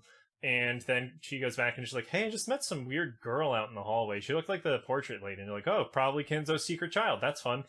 And then they're like, well, is there secretly another person here? This is going to affect our whole terrible plan that we were going to yell at each other about forever. And then all the children stuff are shooed away. Dinner is abruptly ended. And then we basically skip over to the sealed chapel. A new location for this one that was never mentioned in the last one, where there's just a full-on Roman Catholic church on the island for marriages. Remember that? Yeah, well, it's very special to Kenzo. He says it's cleaned multiple times a year. The decorations are continually changed out. It's something he, for whatever reason, cares about a whole lot. So in this scene, we get everyone going, so you all agree I'm real, right? And they go, yup. What about you, Kyrie? Oh, it's so good. It's so good. What about you, Kyrie, the smart one, who... The skeptic? Who Battler believes in above all else? I thought about it, and yes, magic is real. Wonk. And it's like, so good. It's so it's not even... It's just a simple play by Beatrice. You wanted to doubt whether or not a 19th person existed. Beatrice has made it clear that there she is. There's Beatrice, the 19th person, who is not anyone else on the island. And teleports everyone into a room. Kyrie, the most skeptical and the smartest of anyone, sees her and verify, like, even by your logic, like this, we trust nothing that Battler didn't see, brings it up at the dinner table and, you know, in full view of Battler, and to his eyes at least, doesn't seem to be like pulling one over on everyone. Like, and why would she even do that? Oh, there's red text later on that states that is actually Beatrice. So yes, that is Beatrice. There is a 19th person this time. Oh, so you do trust the red text? Yeah. If I don't trust the red text, then I wouldn't have 15 fucking index cards. The red text is crap. I don't want to get into it just yet, but the red text is crap. We'll get there. Matt, please continue. So basically, everyone wakes up the next morning. Maria and Rosa's like, well, that was a lovely night's sleep that I had. Time to continue on with my day. Oh no, everyone else is missing. The chapel, there's a mysterious art on the outside of it. Not sure what that's all about. It's the same magic circle from the first episode of the first Twilight in the first episode. Just want to point that out. Let me do the only logical thing and sprint to the letter that a mysterious witch gave my daughter. And then she goes and steals it, notably being seen by Battler himself doing well, it. it's like noticed. He like kind of like shuffles in his sleep. I don't know that he actually sees it with his eyeballs. Battler says it later on that he saw Rosa. Okay. Yeah. Well, yes, it is definitely true that Battler like knew that Rosa was in there. Yeah. Then she goes and opens it and oh my gosh, everyone's dead. And all the kids show up and they're like, oh wow, everyone's dead. There's a lot that's going on here, specifically to not make you think about two very important things as we continue through the rest of the scene. And the most important one that I am just sprinting to get to is, hey, wait a minute. Where was Rosa last night? Where was Rosa last night? Huh. During the roll call we get right before the clock ticks over to midnight, Rosa is said to be in the chapel with all the siblings and spouses. Last we hear of any of them, yeah. Before You we know, how formally much do fucking you believe this roll call? Hey, look, that's entirely up to you, but I don't need to believe that roll call because I have another piece of evidence that plants are there. what's that? There's a letter found on the banquet table. It's the Witch's Letter 1 from the first story, the one that was read at dinner. And if you remember what Beatrice gave instructions to Rosa to, which I don't 100% believe in anything at all, but Beatrice did say, hey, make sure to open this during dinner. And it was not opened during dinner. It was taken by Rosa, and it was left by Rosa inside of that chapel when she was in there.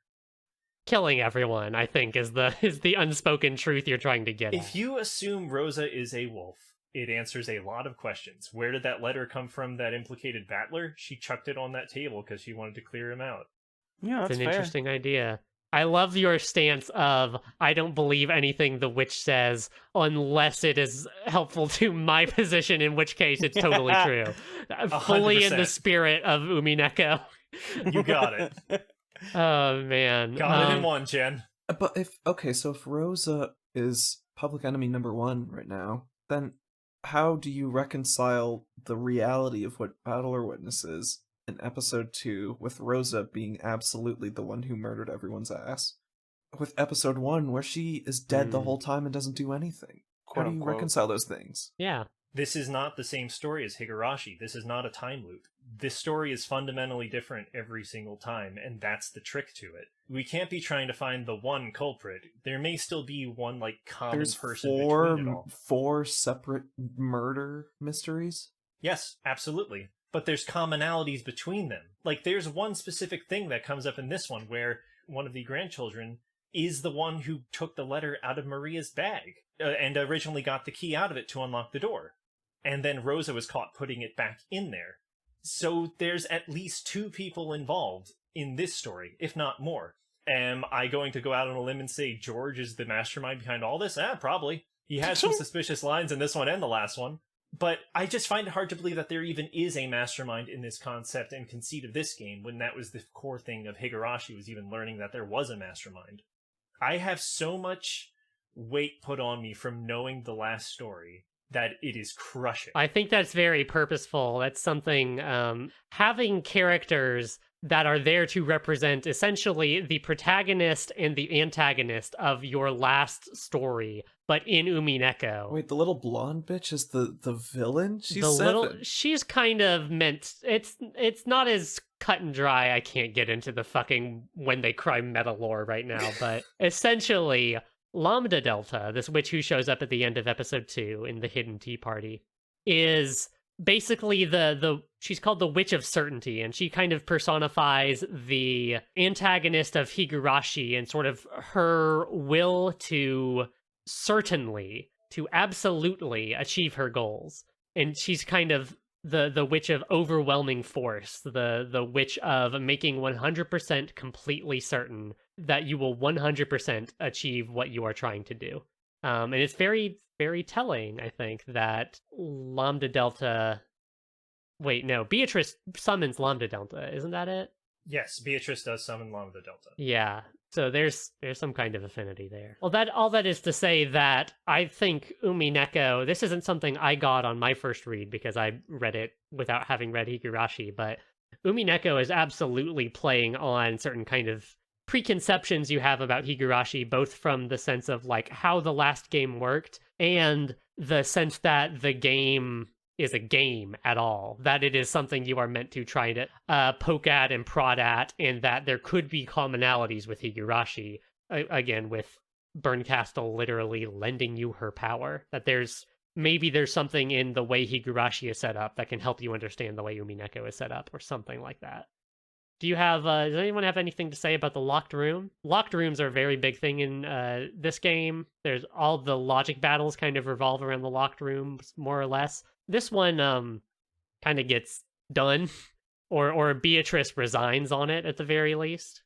So maybe there's not a whole lot to say. You should read the book if you want a full breakdown on all the locked rooms. I will be challenging you, though, Matt, if we get to ones that were not solved. I will be asking you how they happen. To it. I can't promise I'll always have answers, but I will do my best. To wit, the second Twilight happens between Kanon and Jessica inside of Jessica's room. The two get super murdered by the cool Seven Stakes, who are also anime titty girls. Oh my god, they're anime titty girls now. Why? I love them. my god, I love them so hate much. They're so wonderful. Their outfit is atrocious, but Yes. you showed me a lineup of a number of color-coded, single personality trait super people, and I will just fall completely in love with them. So, the second Twilight, Matt, let's hear it. Locked room, Kanon's corpse gets disappeared from that locked room, so when they find it, again, locked, it's only Jessica's corpse in there. What gives? Oh, that was magic. Oh, okay. Oh, you son of a bitch. No, I'm messing. Okay, so there's a few important things to note about the specificities of the red truths and what they tell you and what they specifically do not tell you and what they can lead you to believe and what I have to really trust the localizers to be doing their work with here. So there's a lot of wiggle room about how this whole scene plays out, because all we know for certain, I believe, and I wish I could go back and double check to see if anybody actually went back up to Beatrice's room, is the order of events that happened, where Kanon went with Jessica to Beatrice's room. Yeah, sure. Kanon went with Jessica and Gohda to Beatrice's room. Jessica broke a bunch of shit, had an asthma attack, and slunk off to her room. And then we are told that Kanon followed Jessica to Jessica's room. Well, that all happens kind of in the same contiguous scene, at least. Jessica slinks off, and then Kanon's like, "Look, Gohda, I'll take care of it. Jessica, I know how Jessica is. I'll fucking do it." And Gohda's like, dude. And then Gohda, 7-foot-tall monster of a man, is absent until he shows up again later with the rest of the family. I really hate to say it, Izzy, but I gotta suspect Gohda for this one. This one's Gohda! Yes! Okay, Gohda Triss! okay. Let me just clarify my position on Gohda. I like him now. I don't think he's absolved of responsibility despite how stupid he is. Izzy, I know I'm breaking your heart. I'm so sorry. You literally are not. Gohda's incapable. He's 7 foot tall. He just falls on him. We cannot. So we can't come from the perspective that the person's incapable. Setting aside how, Gohda absolutely could have killed two teenagers. I believe that's within his capacity. That has nothing to do with physique. Gohda's a boofus doofus. Gohda's got two... Kanon's like a small bird. Gohda sits on him, it's over. Kanon has an energy source. This is a modern scenario where people could have guns. Setting all of that aside... There is one gun by Steve McQueen in Wanted, Alive or Dead... And that's it. Setting all of that aside, if you continue walking me through your theory, I want to hear what you've got. It has to be another servant who does this one, because Jessica has Kanon's key on her, and in addition to that, her key is on the nightstand. There's absolutely no way that it could be any of those. Kanon's corpse almost certainly went out the window. That's all that really could have happened to it. We never go back outside in this story. In this one in particular, our cone of vision is extremely limited because Rosa keeps us locked in one room the entire fucking time. Isn't there something about the windows being locked or not having open? The windows are locked from the inside too, so if Kanon was, dumped out the window, then someone would have to lock the window behind him. Yeah, that'd be Gohda. Which, I guess, if you're trying to take a mystery perspective on this, I guess could be Gohda. The actual critical flaw in all of my thinking, and it's one that I'm going to deliberately put the heat on myself for, because I don't really have an answer, and I want to get the question out there to think on it more. Sure, Gohda could be the one who killed her, but if Gohda didn't do the next one, how the fuck did someone else get a hold of a bunch of stakes and shit to do this? The occult imagery and the epitaph itself are part of an overlying system that are meant to, again, mislead and confuse you. The question that comes to mind is, why are these things being repeated? Well, the whole point of the epitaph is to make you think people died in a certain order. We talked about it last time with Kinzo burning to death early in the morning, but him being allegedly the 7th or 8th Twilight, which is nonsense, because he didn't die in that order. This episode goes even more off the wall with the death order. Yeah, exactly. And not only that, but also the death method, considering Kumasawa and Nanjo had their throats slit and everything. That's the big point of the epitaph, is to make you think this is how someone died and this is when someone died. And that's where I am kind of sitting on that right now. I don't have all the answers. I really don't, but I can see these threads of why these things exist, why these parts of the story are even there. And I just got to keep picking at them until it all comes apart. And from my perspective, the epitaph here is what is cluing us into something wrong is happening. Because the epitaph in this case is not proving an order to us as the reader, but confusing us as the reader. Well, let's go ahead and, unless someone else has anything else to say about the second Twilight, let's go ahead and get into that.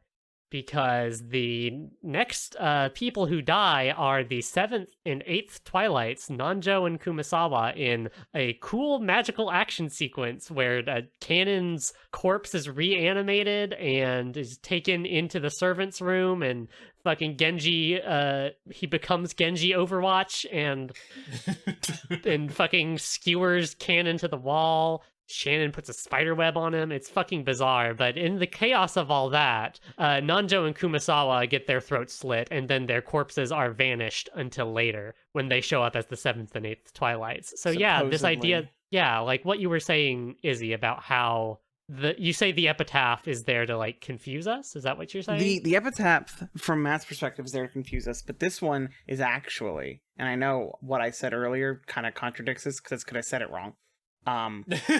Shut up. The epitaph here is actually showing us the true order of events. It's not trying to confuse us, because what I was saying and what Matt was saying earlier is, like, Battler's perspective is generally a trustable one. Now, Matt is from the perspective of Battler is the only one we can trust, and I'm just from the perspective of Battler's the only one that I can trust that has no magic, because Battler's the only one who doesn't think magic should be real. What am I trying to say? Hold on. We're finding it. They get killed. They're dead. But then they get the stakes in them that make them the 8th and the 9th Twilight. But the thing is, from our perspective, I'm going to go to the next killing, by the way. Okay, sure, yeah. Like, this is, I mean, to talk about confusing the order, you kind of have to. Gohda, Shannon, and George all die. Gohda, Shannon, and George all die. We can't trust the perspective that was telling us that story, because Gohda is killed and staked first, but he's ordered post-Shannon, who actually was probably the last one to die in that scenario, because she had energy sword barriers. Like, there's a whole scene where Gohda gets hit with the stake and killed. And we know it because the game uses the same sound effect that it had used before to represent the stake getting wound into someone. Gohda's supposed to be the 5th Twilight, but who's the 4th Twilight? Shannon. And then who's the 6th one? George. And then 7th and 8th is fucking Volgan and Nanjo. This won't die. And Kumasawa and Nanjo were killed earlier according to the perspective of those in that one closed room, but those people that came back all had the perspective of, oh, we didn't know what was happening. We can't really describe what happened until Genji said, oh, this is what happened. And then Gohda, with his suspicious ass words, was like, oh, yeah, Genji's right. That's exactly what happened. Like, you suspicious motherfucker. That's how you sound like you did it. Are we landing on Gohda did it? Is that like where everybody's kind of coming together on this one? No, Gohda didn't do it. Like a large group of people did it. Oh my god. Gohda being this one is actually this is actually supposed to be a heist story, but it's one of those ones where they all stab each other in the back. But like you're watching it from the perspective of the bitches who are getting knocked and over. I have a lot to say about the meta of the game, because I feel like Anna and Matt are coming at it from the perspective of, okay, which side of the game do I take? But I am anti-game. I am against the game itself, and we could get to that later. Well, no, I mean, we're just freewheeling it here. Let me hear it. First of all, I said earlier, the red truths can't be trusted. A lot of how the game is working is it is using the red truths as a way to be like, hey, this is how we can have this conversation. And at first I was like, okay, that's fine. But then we get to the amazing scene where Beatrice calls Battler incompetent in a red truth. That is accurate. That is a correct statement. Correct. That's factual. That's the truth. I'm not here to try and fight that Battler's not incompetent. He's a dumbass. But then Beatrice starts using the red on totally random things like laughing and taunts. It's a real laugh. It's a real laugh. That and stuff he's gonna can't lick some shoes. That stuff can't be objectively true. And the red truth is there for someone who wants to like delude themselves into thinking that the way the game is playing it is the way it should be thought about. But from my perspective, I'm fighting the game. The game's fucking with me. You have managed to discover a double devil's proof somehow. You found Jesus, you found an angel's proof somehow. Because, okay, another thing that the game does, the game itself, like the game I open on Steam, I've noticed that the tips for this episode, the character thingies, have two sides of it. There's the people who are at the island, and then the people who are relevant to this magical world. And it seems like the descriptions for the characters are written from those perspectives as well. Because, like, everything that the island one, the real one, quote unquote, talks about is stuff that is relevant to literally what happened. But then everything that's written in the other one is from the pure perspective of magic is real, because it talks about how people have the black blood. It talks about how Shannon got a heart put in her. And it's like, this is, even the tips are there to confuse us, because it's showing us both sides of this bullshit story. And all that really matters is that this game is a bitch. If you can't hold on to the red truth, if you can't trust the red truth, then what are you going to trust? I how are you going... I can't! Is the thing. Okay. I can't trust this Izzy thing. has fully submitted to the witch, is what I'm hearing. Izzy... I have not submitted to the witch. This witch is a bitch. Izzy's just on the chain and just pulling at it, saying, I'm not really on this chain. This one, that I mean. This is a bullshit chain. It's not real. I'm not owned. I'm not owned. Yeah. Oh my I slowly lick her shoe. Anna, you've been pretty quiet through these twilights. I am over here scribbling furiously on a notepad. I have a whole impassioned magic speech to give when this is over. But right now, I am amused with this, and these are all very plausible theories about the nature of the real world, real sad, boring murder that's happening. So these, I'm not buying what's being put down right now, and I am totally tuned in. But I have some stew a boiling, and you'll get a bowl in a little bit. We'll leave you to stew. Matt, did you have any theories particularly about Twilight's 4 through 8? Yeah, I actually do have some stuff to dump on real quick. Let's hear it. Can you rephrase that way? Can you just say that one more time in a different way? I just gotta take a giant shit all over these next couple Twilights. Okay, perfect. Thanks. Go on. So anyway, so basically, after Kumasawa and Nanjo are killed, there is a 3-hour gap where Gohda and the group of Shannon and George and Genji, we don't know what happened with them, basically. We hear about the magical mirror quest, and they're chased by an ocean of butterflies. You know, how you do. Yeah, real things that happen. Yeah, definitely. And Genji is just jacking off in the kitchen or whatever. As he does. Just like Genji Overwatch would have done. And that's 3 whole hours until Genji just... I think Genji just trips and falls face first all over the bloody room because he's doing, like, the lights out check or whatever. Because that's what you do. Yeah, he's very dedicated to his servant duties. So that's 3 hours, though. Like, did George, Shannon, and Gohda even die at the same time? Who knows? That's such a huge gap of time. But anyway, another thing I wanted to come back on was... the red facts for the servants' room say that all the keys for the servants' room are inside of that lockbox in the middle of the room, but what we don't really have is a context of if any of those were used. Ah, tricky. No, yeah, it's fun, because it's entirely possible that after the group goes to go and tell Natsui, hey, there was a spooky thing that happened that we're not going to say in any real terms except for we thought it was canon, but it really wasn't. And also 2 people's throats are slit.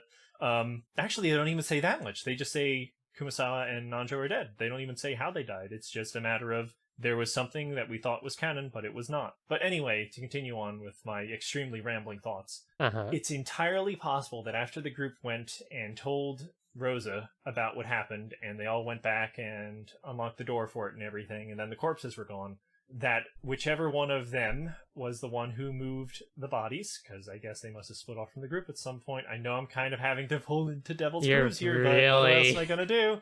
It's entirely possible that when the group reunited to go back into the room, that is when they put the key back into the box, and by the time that the red text came up that all the keys are inside of the box, that had already happened. Just a matter of everyone looking at the blood stains on the ground or something, and they had a perfect opportunity to just put something back in the box. Huh. That's a very interesting theory.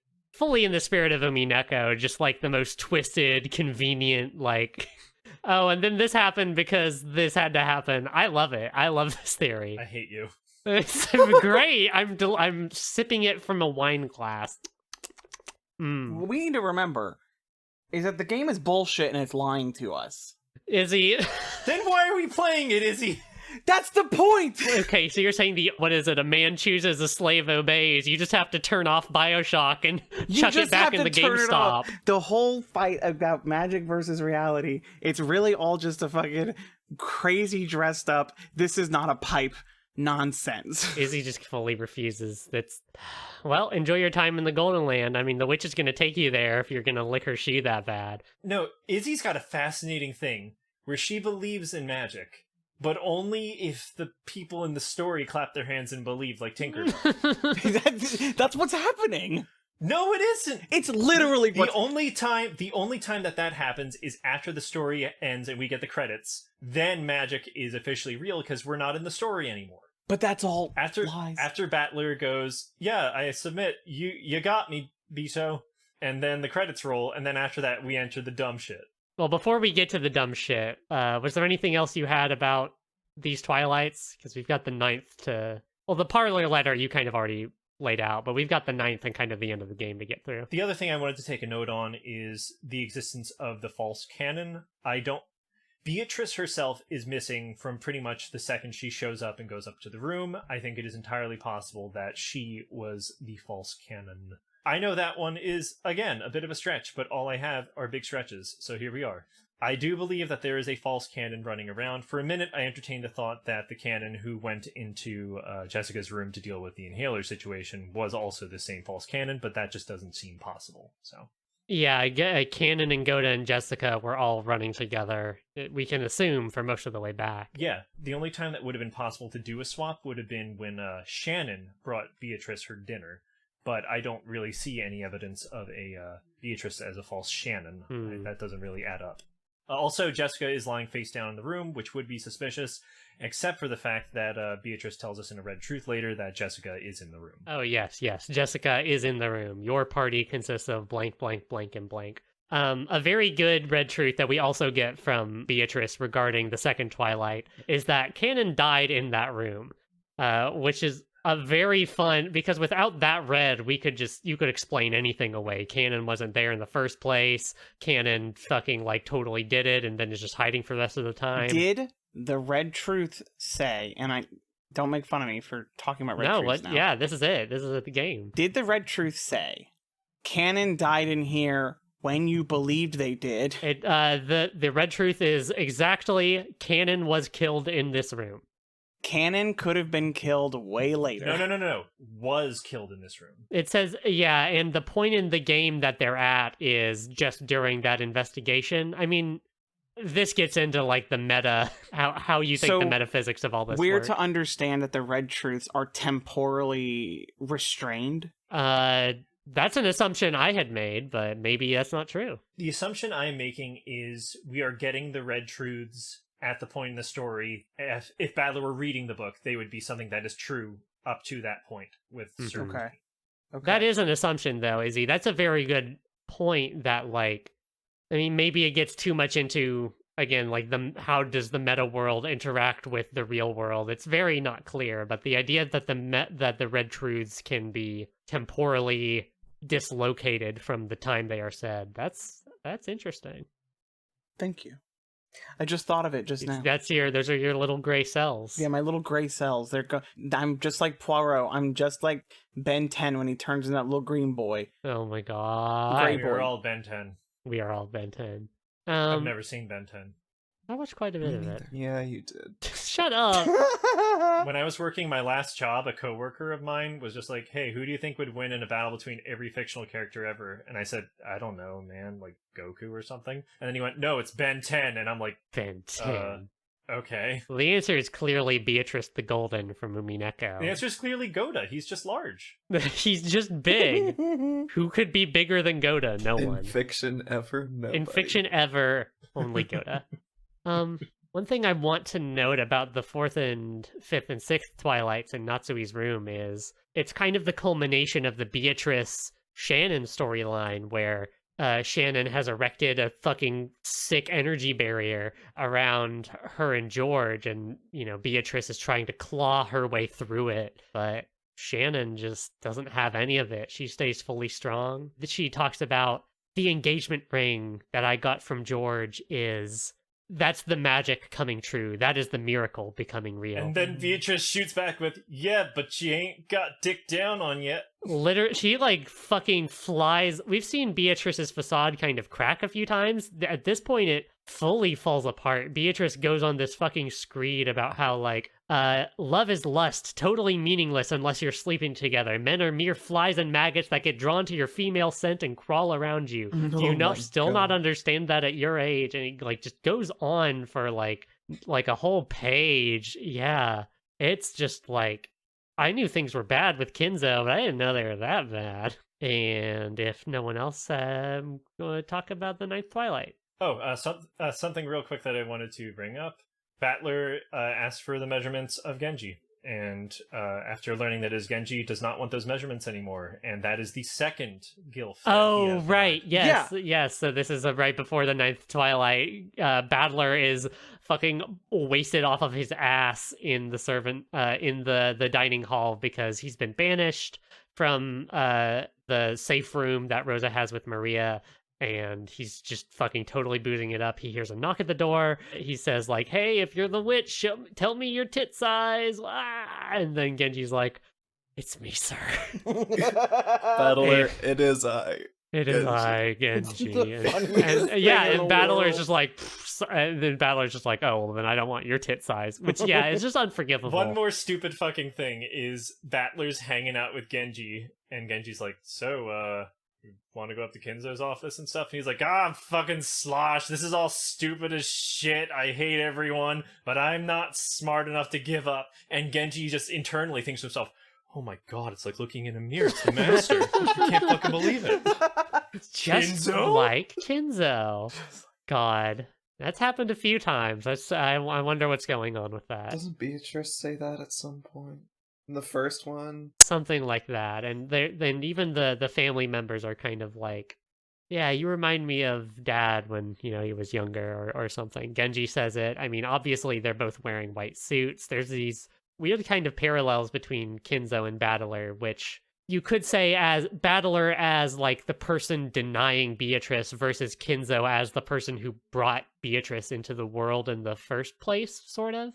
Like there's some kind of duality or some kind of contrast going on there, maybe. But yeah, the 9th Twilight happens, you know, the clock strikes midnight, and just like the first game, the witch wins by default. All the family members are torn to pieces by the goat.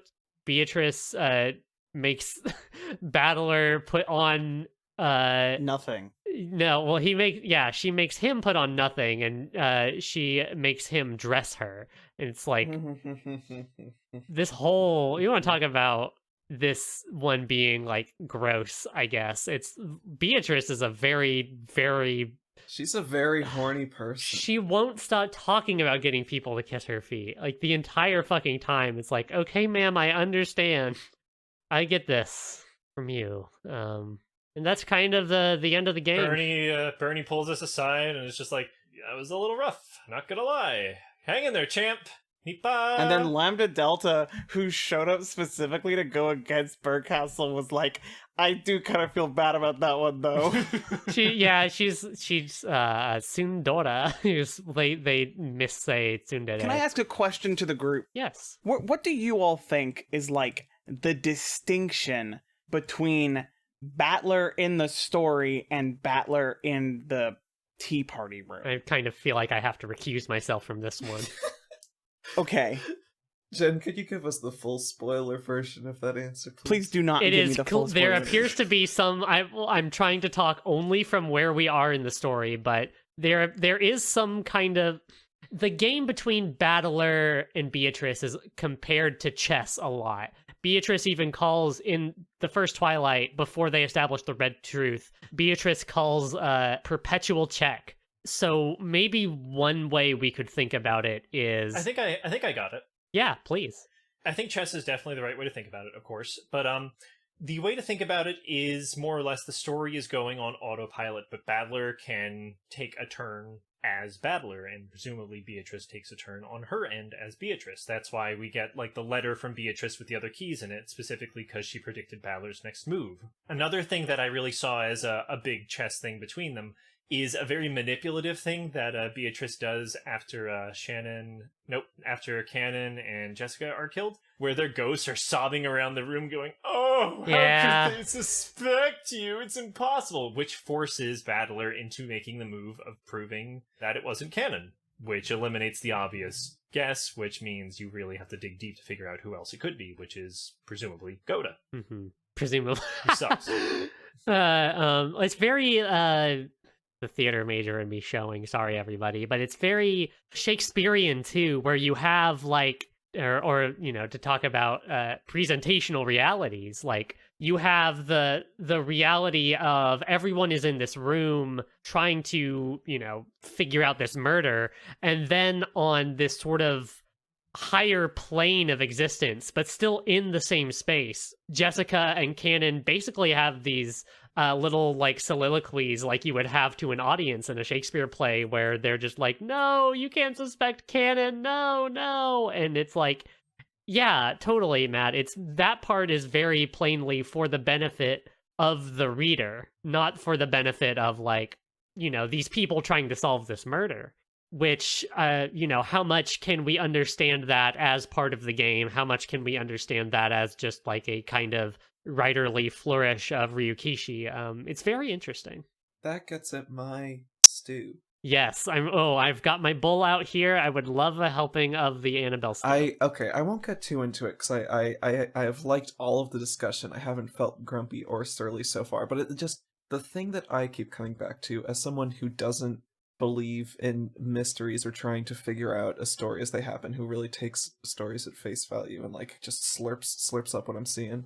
Though I did like all of the tools that we were given this time. I did figure one mystery out myself and tell Jenn about it preemptively, and then it happened, and then I was so disappointed that it was true. I was just totally dejected. Is that like what is won by solving the riddle, by like figuring out that magic isn't real?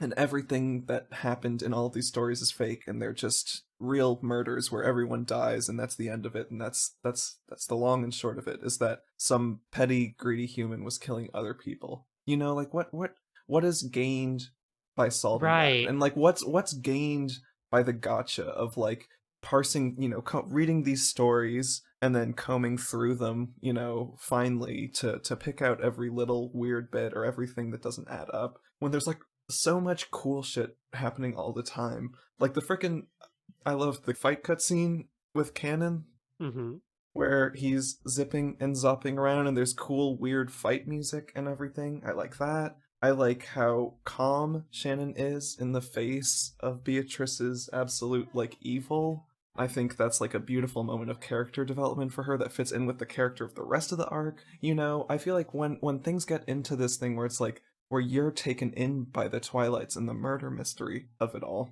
whether it's Beatrice or not doing it, it's like, what about the wonder of the story, you know? Is it really just like 70,000 words of smoke and mirrors, or is there like merit to the things that are happening, regardless of whether magic is quote-unquote real or not? Like, is that what matters? I understand that that's what the crux of the story is this battle between whether magic is real or not, so it's great to talk about if magic isn't real, like in Beatrice versus Battler in the meta story, which is just its own thing. We are sort of going on that assumption now. But like, I think about Rosa and Maria, and how Maria, like, her knowledge of magic, of these magic seals on the doors, of the magic charms that ostensibly protect people, of like knowing about Beatrice, of knowing the epitaph, all of these things are actually super useful, and she's like just giving this information away for free to people. But the whole time, Rosa is berating her for that magic really aggressively, like really actively. In this one, it's like she's only talking about it a little. She's talking about Halloween, and then Rosa flies off the handle and just beats the shit out of her. And it's like, if we don't like when Rosa is crushing her dreams about magic being real, then like, how is that different than us like crushing the story's dreams of magic being real? You know, like, isn't it fun for the magic to be real too, even if it's not really real, even if it's a whole hallucination? Like, is the point to fight it, or do you take some of the fake with some of the real? What, where do you come at from it? So these are just all the thoughts that are simmering in me. Is like, the magic is the fun, like I could sit through and comb, and actually a lot of the things that y'all are saying are super convincing. Like, oh, I guess it could have just been Gohda just kills the both of them and dumps Kanon out the window and locks it again. Great. But like, that's so sad and flat. Isn't it more fun this other way where he dies valiantly saving Jessica? And what's the harm in believing that? That's sort of my overarching stance. No, I think that's beautiful, actually. Very well put, I think. Yeah, well, the to talk about it in terms of the game between Battler and Beatrice. For Battler, proving that Beatrice doesn't exist has some sort of like retributive quality or purpose to him, like to avenge his family who, he is seeing crushed and killed over and over by Beatrice, to prove that she's no one. Like, there's some amount of that for him. Then if he proves it wasn't her, then it's someone he frickin' knows, right? And well, yeah, I mean, that's kind of the thing that damns him in this particular game, is that he's not willing to suspect anyone that he knows. I would actually suspect that in the next episode, we're going to see Beatrice put Battler in a situation where he witnesses a family member of his do something so evil that it makes him have no choice but to suspect them. Maybe not of the murder, but just to at least open his mind to the thought of, maybe my family did do this.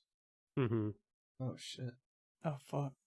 There are many moves within the witch's toolbox. I wouldn't trust that, because Beatrice is a cheat. You wouldn't trust if this game walked up to you and handed you $100, Izzy. No, I fucking wouldn't. Okay, let's play in the space of the game. You actively won't do Shut that. up. Yeah, you Shut refuse. up. Shut up for just 1 second. You... Beatrice is cheating. Beatrice is not playing fair. Oh, that's all. That's it? Yeah. Okay. Because Noted. so this is my next question. It's about this. When in episode 1 there was a certain point, it was after the gazebo scene, where it gave us like the roll call picture of where everybody is. And what they is. were doing. Yeah. I believed going in episode 2 that it was going to pick up when the pieces are set, and then we'd see a different chain of events. But we picked up earlier than that. We saw a bunch of stuff happen that at first I was like, oh, this is just different perspectives informing what happened. But these things changed what happened. And at a certain point during this stuff, Beatrice then says, okay, the pieces are in place, let's get going. But it's not, Battler comes at it from this perspective, and I guess maybe this is Battler's fault, that they're playing chess. And so the pieces are always going to start in the same place every time.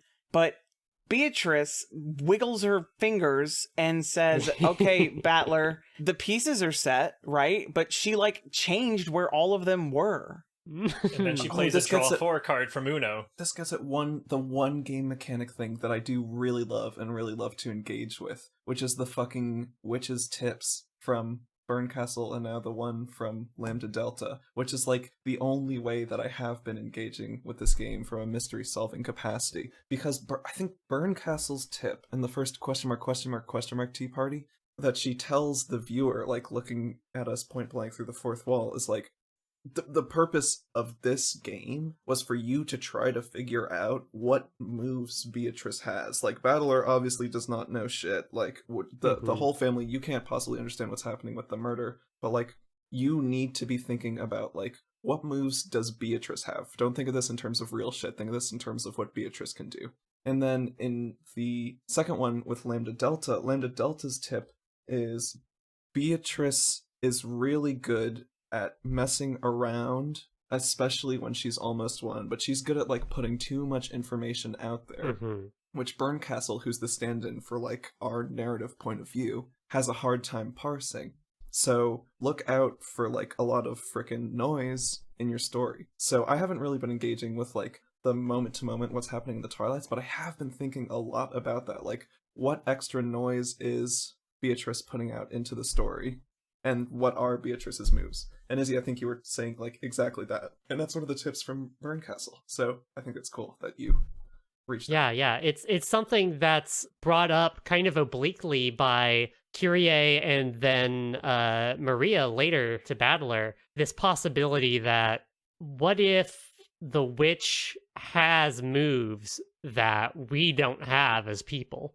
You know, what if Beatrice secretly, she can move her knight like a rook, or she can, you know, take her bishop and just place it entirely on the backside of your side of the board because she is a witch and because she has, you know, because she has these powers and this ability to play this game in a way that humans do not. Yeah, is something that it's brought up a couple times, but nobody's really made any headway on that line of reasoning. It's just something that's been dropped here and there around the narrative. Something to chew on. In reviewing the plot, I have been chewing on it. I'm like, okay, so like what is too much information? Like where does Beatrice get extra goofy with it? And there's a million weird things happening at once, and like what is the core of what's happening there? That's what I'm trying to take away from it. Yeah, exactly. And that goes back to this theme of the presented and the hidden, you know, the real or not the real, you know, I'm trying to stay away from true and false, but the thing you tell everyone and then the thing you don't tell everyone. It's all tied up in itself. Oh my god, it's in the plot, it's in the mechanics, it's in the meta. It's kind of a good. Maybe kind of Umineko is a well-written book. It's what I'm trying to slowly bring everybody around. The book isn't to. real. Okay. I swear I read it. There's a lot of time in my Steam games file for it. I swear to God, by the end of the next episode of this podcast, Izzy's gonna go, I don't know any of you. Computers aren't real. Computers aren't real. We're free. I'm final. This is where we're all going. Well, that's pretty much Turn of the Golden Witch. All in all, a really great introduction to the game between Battler and Beatrice, and the ways you can think about it, the ways you can't think about it, ways of approaching it, ways of not approaching it, and also just like a really compelling story about people living in this fucked up circumstance that is the Ushiromiya family and how they do and don't succumb to those circumstances. On a reread, I think this book is even better than the first time I read it. Definitely up there. Any final thoughts before we sign off here? The last thing that Burncastle says to us is, just to be clear, you gotta keep going, don't give up. Witches aren't real, magic isn't real. Hippa! And I'm like, oh shit, that is some sort of Rika Furude. She does. I will keep going. Like hell, I will ever admit magic is real. She does say fight on, me nipa, just like Rika does. So Burncastle, Lambda Delta, a little questionable. Burncastle definitely appears to be Rika in some capacity. Just to play to the meta folks for a little bit. I have to protect Anime Bill Murray. You will. Anime Bill Murray will protect you. I just want to say it's a story about love. And I think that's beautiful. Even though everyone dies and it's a total failure in the end, at least someone's talking about it. Yeah, it's an incredibly dour thing, but like the very last thing that we're left off with in the game proper before we get into the tea parties is this moment between Rosa and Maria where Maria says there is only one mama, and Rosa takes up the gun, like attempts to fight back the horde of horrible goat people that are coming back at her, and is redeemed is not the right way, but for a little bit you see Rosa with her head on straight, which is really a note to leave off on this story. Oh, sorry, one more last thing. I'm really sorry. One more thing, yeah. In this story, we see Rosa is contacted by Beatrice, and she is the one chosen by the Demon's Roulette who survives. I think in the last story, I'm still trying to figure out exactly how it worked out, because I don't think there was a 19th person on the island. But I do think that Rudolph was contacted by Beatrice, and that's why he thought that there was a chance he would die that night. And that's why he told Kyrie, and that's why Kyrie and him survived, and they did everything. Wha-bam. Okay, he's gonna drop that one in the last 5 minutes of the podcast, huh? Can I say a last thing? Yeah, please. Don't trust the game. Okay. It's Don't believe his lies. Can I say one last thing? Yes. No. Yeah. The game. It's Oh. 2021, baby. And with that, we're going to log out. We are going to log entirely out of this one. Thank you so much, viewer, for joining us through another fun episode of Golden Truths. As always, you can follow us you can follow this podcast on Twitter and Tumblr at Golden Truths Pod. We do have a Tumblr. I have no idea what I'm going to put on it, but it's there. You can find our website, goldentruths.net, and if you have any questions or remarks or just anything at all, you can send that to goldentruthspod@gmail.com. I don't know that we really have time for like a question segment or anything, but I don't know. If you send something there and I think it'll spark some interesting discussion. I might try to pepper it into an episode somewhere. Oh, and that we could do a bonus. I should say that email address is moderated by me, who knows all about Umineko, so you can send Umineko spoilers there all you want, and I will, of course, filter those out for the good folks here. I want to see. No, not allowed. I'm spraying you with my water bottle. You can't trust Jenn. It's so important that you send Gohda in a banana hammock. Don't do that. No, you can't say that. You can't say that on a podcast because if people listen to this, they're gonna do it. The people that listen to this, right? Okay, that's a funny one. You need to show me where he has his one-winged eagle tattoo. Okay, well, you can send that to Matt at... That would be I'm Your Paper Pal at Twitter. And on Tumblr, I'm just Your Paper Pal. Somehow, Paper Pal is still not available on Tumblr, despite there not being a blog named that. But what can you do? We're all dealing with the realness of not being able to get Kanon Tumblr URLs still in the year of our Lord 2021. Kanon for just me. Yeah, what are you just talking about? Just for you. No, kanon.tumblr.com. Kanon URLs. We know you have that. SAS. I wish. Izzy. Hi, you can find me at twitch.tv/IzzyTimestream. You can also find me literally anywhere with that. It's my new thing. Go check me out. I game and chill. Mondays and Tuesdays. And Tuesdays at 7 p.m. EST. You can follow me at Kebs with 4 B's. That's KEBBBBS on Twitter, or at Daihenshin, DAIHENSHIN on Tumblr, if for some reason you also still have a Tumblr this point in your life. And you can find Anna in her wonderful stew that she has created. I'm not in the stew. I'm cooking. You can find Anna in the kitchen. It's too late. I'm in the stew. Thanks, Burger King. Happy Mario Day. Happy. Yeah, you can't say that. People can't know when we're doing this. This is going to go up in like August or whenever I finish editing it. Happy Augio Day. Just bleep God. out Matt's entire audio. I'm going to bleep. From point 1 to point now. I'm bleeping everything out except the times we say the word Beatrice. It's the only thing you need to know about this fucking goddamn series. Oh no, I can hear the ending music. It's coming up while I remember my real This music sign-off. isn't real. Literally. This music isn't real. Stop! I swear to God, I'm trying to do my sign-off. Sleep peacefully, my beloved witch, Beatrice.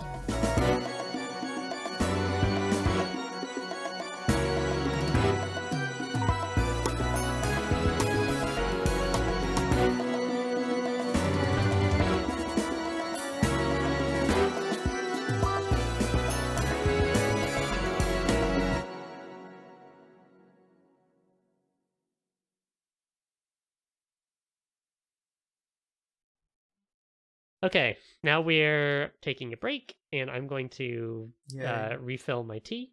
Yay. To the And- toilet. Yeah, everybody rinse yourselves out. And Ugh. What? I didn't Ugh. like that. We'll be I right didn't back. like that. Hold on. Jen, you're fired. She sucks. And she's mean to everyone. And she's a bad shot. And she is not smart or cool or sexy. And she doesn't flirt with the other moms. So, Yeah. basically, she's got nothing going for her. Don't like Alright, her. so I think once we start back up, I think that's going to be the time for me to put down my I'm so ready. I'm earnestly excited. I want to hear. how magic is still fake. I can't You're wait. gonna to be know. mad. I can't wait to know. Yes, but I'm not gonna be loud and indignant about it. It's gonna be so juicy. I'm gonna be over here simmering.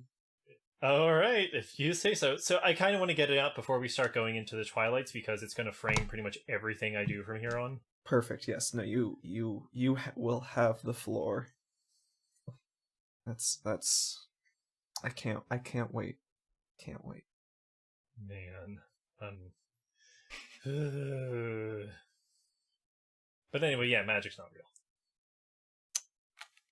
How? Where did those cookies go? She feeding the cookies to the air. Well, Air there are no cookies? seagulls. Oh. And I have. oh, I have okay, answers. okay. And you're going- Okay. If I can't play my hand before Jenn is back, I'm otherwise you're gonna sweating. be like, I'm oh, sweating already. I'm on the ropes with Beatrice nervous cackling emoji. Where is it? How's everyone doing? Yeah. I'm All doing right. good. I'm rejuvenating. That was some great music choice of E1 M1 from Doom. Has everyone watched watched this this taco circuit? I don't think it's important to bring up in the podcast, but I like the achievement that you get during Rose's final confrontation, which is just like, oh yeah, she's doing a Samurai Warriors game. Like, yeah. Oh buddy. yeah, it's like it's like Rosa Muso or something. Yeah. Yeah. So- it's good. So, I was talking to Anna and Izzy, and I There's kind two of want to people. go. Yeah. I kind of want to go into my thing before we continue on to once we hit the Twilights and everything. I kind of need to have my hand played so that Your thing so all we laid don't have out. to go over it. Okay. Yeah. Okay. Sure. Well, we're about to do like the game, so that's a very fitting place to put it. Has everyone watched this taco circulation video? No. Yes, the ancient ass meme, that fucking song. Okay, everyone has to watch it before we can continue. What is that song? It's called? it's Crash Red My Eye computer. Circulation from that whatever anime. I don't know the name of the anime. Damn it.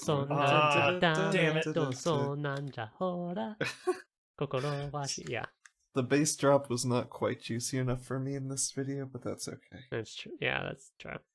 Okay, I I'm watching appreciated it on now. the grounds of it being a Doritos Locos. Yeah, the taco. Doritos. Yeah, the classic. Doing it and doing it and doing it well. In going through my... Why can you quote that? In going through my screenshots folder, the very first screenshot I ever took of Umineko is of this line. Tell me about it, sir. And Jenn, is there gender here? I can only speak for myself, but my entire experience of gender is it'd be easier to find clothes if I shrunk a little. Fucking Yes. no one carries 32 size women pants. I'm back. Your Doritos video crashed my computer for a second. Ah! Wait, oh, is the recording still going? Recording's still going. Oh, God, you're fucking giving me a heart attack. I've had a few scary calls this episode where it's just like, oh, there goes everyone's voices. I've had some internet funny business too, but all my Okay, as long as C's are good. as long as that's Trail Soul going along and you still see that waveform coming out, we're fucking entirely Gucci. Waveform. Yep. Ugh, did you just say Gucci? Or Yeah. entirely Prada. Is that better, We're Anna? we're Gucci. Are you wearing the Beatrice dress? Yes, I am. Yes, I am. Oh, Ooh, gosh. I'd love to wear Beatrice's dress though. There's cosplay outfitters out there who can totally hook Get you in up. line. Yeah. They won't We even go- let me fuck it. We go to the next anime convention we can all go to safely, and we are all wearing the Beatrice dress. Every single Okay. one of us. So I call episode one, Beatrice. we have Beatrice. We see Beatrice in the dress. Episode 2, we have a new outfit for Beatrice. Oh we- yeah, we If we get a new outfit every app, then hot new Beatrice fits. Fucking Beatrice. New Beto just dropped. When? God. You, God. Okay. Welcome back to Take a- Golden Truths, a new Wait, Umineko I'm podcast. taking it. Oh, I'm taking a sip of my tea.